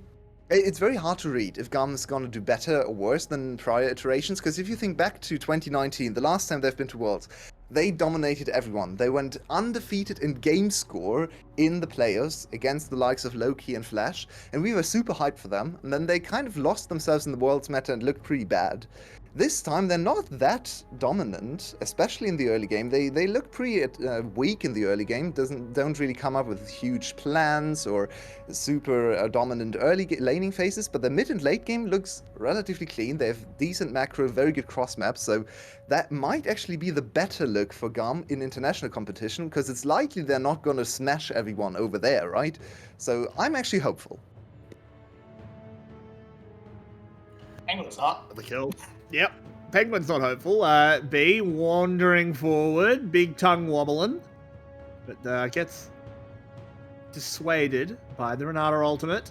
GAM now sitting just over 4k gold in the lead. In Team Secret, you have a mighty, mighty mountain to climb.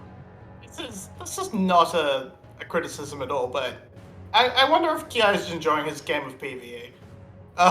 Yeah, he has not seen Hero for a while, really. Like, he just saw them say hello and then left.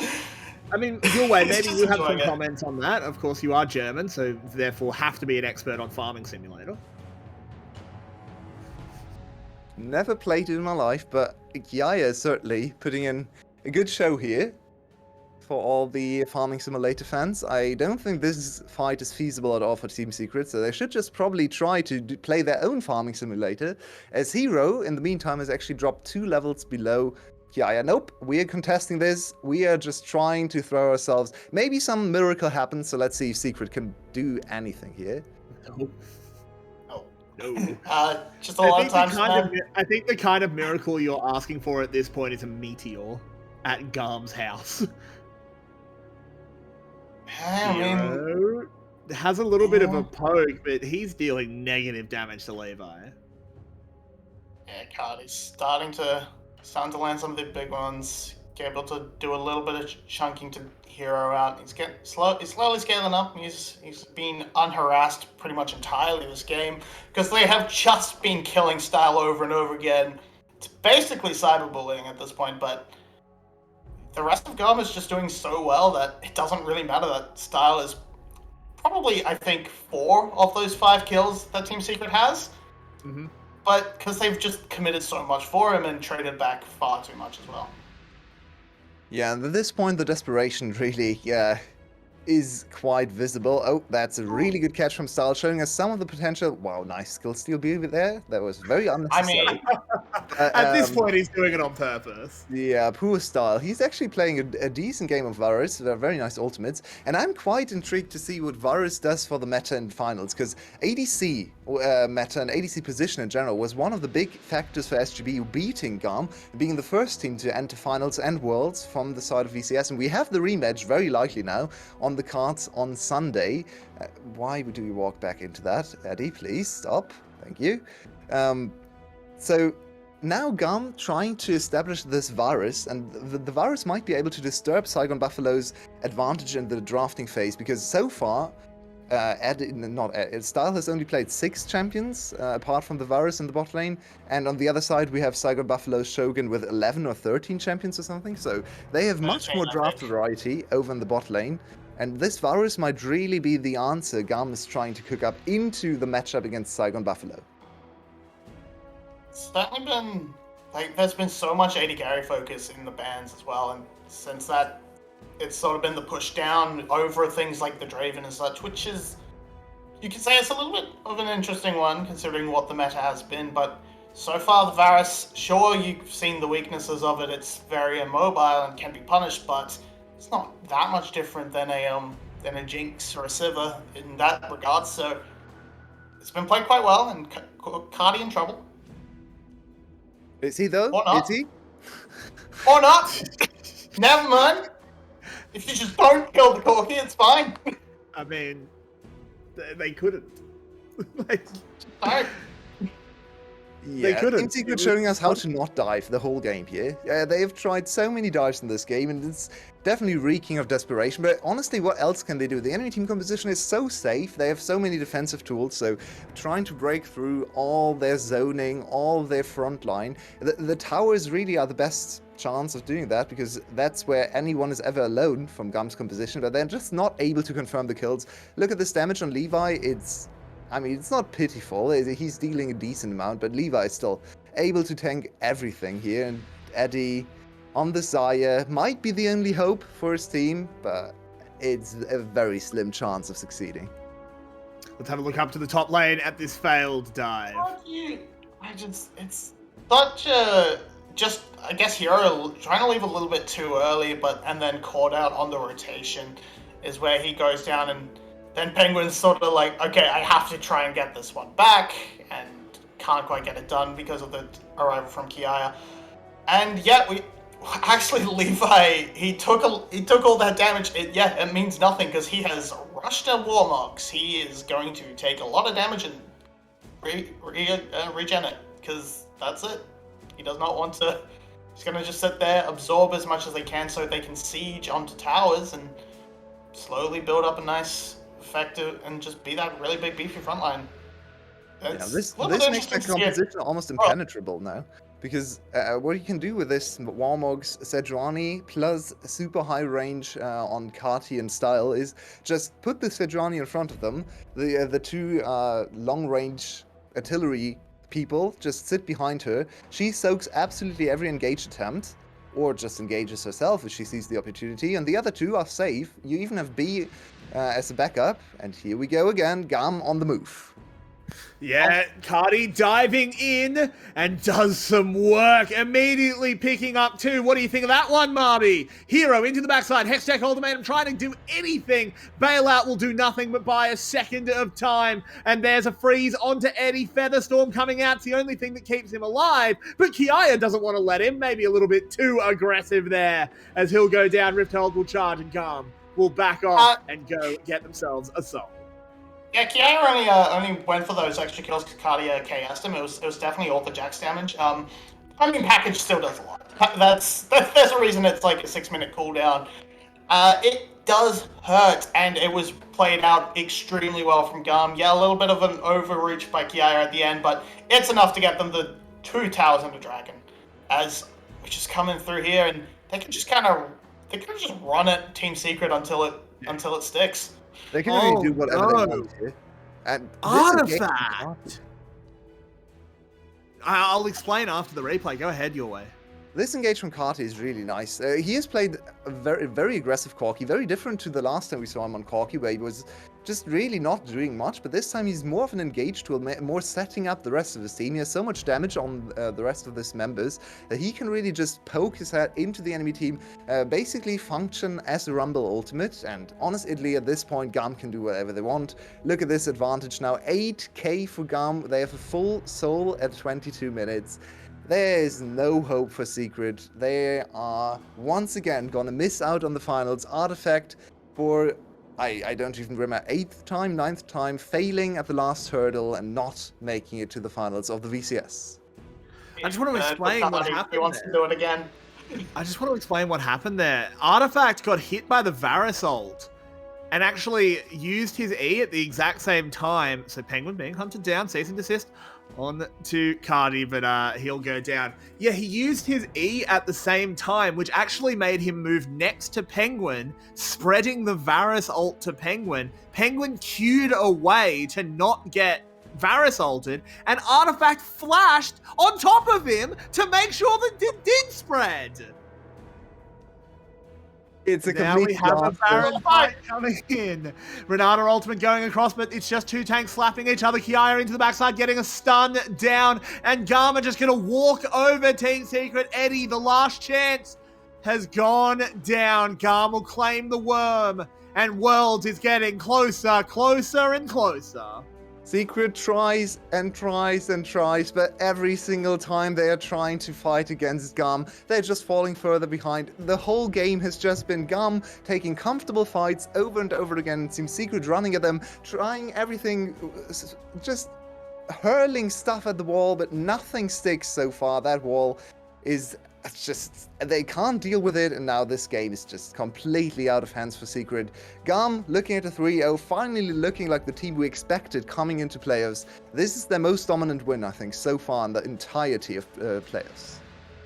Despite, honestly, an okay start, it's just too far down. They don't do anywhere near enough damage to Levi and B. Kia just kind of one-tapped Eddie there with that Infernal Soul, and it's free Baron, and they can just shove down the rest of these towers quick, smart. It's kind of all or nothing. Team Secret, they're just gonna have to bleed out. You can't really fight with the double buffs of Soul and Baron, so you're gonna have to try and stall it out as best you can, or take a fight on the Nexus towers, because that's your only other option. I do not see an angle. No, goodbye, Penguin. No option at all. Yeah, we have our questions about GAM. Their drafting is still very different from almost any other team we see, but they might have found the adaptation to attack SGB again. Remember, yes, they lost against SGB, but it was a super close 2-3 series. They have another shot on Sunday, and they are coming prepared. They want their shield. They want to defend their title. 2 titles in 1 year, the last time that was done was Flash in 2020. GAM has not done it since 2017. We've got a fight breaking out as the Camilla's already gone down. Runner ultimate used. Levi lands a knock-up. Zhuhao removed from existence. One Nexus tower has fallen. Worlds is 2 structures away. Worlds is 1 structure away. They're going to turn it around. Penguin being chased down. B and Style on the front line. Kiai will move over, kill the enemy jungler. No, not quite. Just zone him away. The Nexus goes down. And GAM, after a 3-year absence, will return to the World Championship. They will be booking their ticket to New York. And they will be booking their ticket to finals up against the Saigon Buffalo. Despite a little split of his life, Artifact cannot make it to a finals to save his life. But Kati, GAM, they're back at Worlds. They are going to fight for seeding tomorrow, on Sunday in the finals. And they finally put on a performance in these game 2 and 3 that make me say, that's the GAM we wanted from the regular season. And that's the hype I want to take on Saigon Buffalo in the finals of VCS. That's the GAM that's gonna challenge for group stage. They're not done yet. They have another shot at Saigon Buffalo. Saigon Buffalo finally overcame them on Wednesday, but they have not won the title yet. GAM is gonna come in with a lower seed to finals, but doesn't really matter. We have seen a lot of red side wins as well, so I'm already getting hyped for that Sunday matchup. I want to pay a little bit of tribute to the Team Secret, who've had a really good regular season. They were the first seed, almost secured the first seed. They lost in the last week, but second seed, their best placing ever in the VCS, and they have been a very fun team to watch, very good team fighting. They've brought cool new players, Eddie, Zuha with the role swap, Penguin looking much better on this team. So they have a bright future, but this year, GAM and Saigon Buffalo are still too much to overcome for them. Yes, and it will be Sunday where we find out which of them goes to groups and which has to battle through play-ins. But the VCS does know who the 2 teams to bring us back to Worlds after 3 years of us not being able to compete. We will go over there, we will show everyone who's boss and who the best goddamn minor region in the world is. I have to give it back to my analysts, but I'm so hyped. GAM and SGB are the 2 seeds at Worlds. They are your 2 finalists. They will battle it out on Sunday. Desk, take it away. I don't know how we can honestly even follow up such a crazy game like that. Let me just start it off, guys. Of course, welcome back to the NLSS. I'm Circadia, joined by Recollect and Rev there on my side. And what an insane series there for GAM, truly showing who they are, especially after such a devastating loss to Saigon Buffalo the other day. But they will have another opportunity to show who they are. Looking fantastic, 3-0 in this series, booking their tickets, like we said, over here to the States. And guys, Rev, let me start out with you this time. I want to know, Just what do you think? Let's talk about the third game first of all, more than anything. What did you think about Game 3 overall? Who would you really say just kind of led the charge that game? Well, to be honest, it was more or less the same thing as all the other games. Overforcing was the name of the game for Team Secret, and GAM was really mobile around the map. They weren't static in a lane, they were always rotating, always answering to all those plays. And in other scenarios versus other teams, maybe Team Secret would get away with it, but this time they did not. So I think really Levi was still the main player to watch. He was not as impactful as other times, maybe, but he got so many kills. He was there to pick up the scrap every other fight. He was everywhere. Every time that Team Secret wanted to take a fight, he had read them like an open book and was there, was able to answer to the man advantage and bring all that early goal lead for the side of GAM. Oh, it was just so absolutely insane. Like we said, Levi in all three of those games on all of his champions were just looking, man, I don't know how. I do think it could have been a little bit better, especially during game one, but he really caught his footing there, especially during game two and afterwards. So I have to give him props for that. And, I know we talked a little bit about on the caster desk, at least, Team Secret and how proud they should be still of just, still getting third place, third seed during the VCS season. I think they were still looking fantastic. Maybe not in this series, but still overall congratulations to them. And now let me move on to you, Recollect. Wow, just my hype for now Sunday's finals, for the final seeding. I don't know how you could not be a fan of what's happening right now. And who do you think now? Do you think GAM is going to be able to do their homework for Sunday and kind of move on from their loss the other day? I think it's a really difficult one to tell, right? Because even in the initial series, it was very close between GAM and Saigon Buffalo. These guys were both sort of trading blow for blow pretty well. I also think this is a really tough one to necessarily use as a reference point, right? Because it felt a little bit like GAM were in control whenever Team Secret weren't able to get something done in the early game. The issue is that when we saw sort of last time around, Saigon Buffalo could somewhat match GAM. They were doing pretty well, and the early games definitely felt a lot more explosive, at least from both the two teams. It felt like they could trade with each other blow for blow. So in that regard, I think it's going to be really interesting to see whether or not GAM can step it up, and crucially, whether or not we can see Levi have a better series, because last time wasn't amazing in that particular matchup against BJ. So we need to see whether or not that ends up being a little bit easier, and also whether or not Kiaya struggles against Hazmed. If they can fix the issues that plagued them the last time around, though, this team could be strong. Yeah, and I think they also need to kind of focus more on the Shogun. His affiliates was excellent last time around. I was VOD reviewing. He concealed weapons so well. He actually playing around the map. He was a tad late to some team fights, but I don't think that was necessarily his fault. But his teams trying to start the team fights a tad too early when there was other stuff that needed to be done on the map. But he dished out so much damage. He has 33% of his damage, of his team's damage dealt are across playoffs, and that goes to show. So if Style and BM manages to somehow shut down Shogun, I think there's a chance for GAM to just go straight to the Worlds group. Otherwise, I still think that Saigon Buffalo is slightly, but still the stronger team around. Oh, it is going to be certainly a close one. Like you said, in that bot lane, Shogun and Style, both great players from what we've seen. I'd love to see more Varus or Style on Varus on Sunday, of course. I really liked watching him today, especially against Eddie down there. The Lucian Nami comp wasn't really working out for them. So I really enjoyed seeing what he was able to bring out. But of course, Shogun, the other day, Shogun was just a fantastic player down there in the bot lane. And I am so excited to see more of them. And gentlemen, let me start off once again with Recollect. Any final thoughts? Any closing thoughts? For these games and for Sunday as well. For these games in particular, I feel like Team Secret showed a lot more in game number one than they did across the rest of the series. I think that the team itself kind of lost a lot of their momentum after that loss.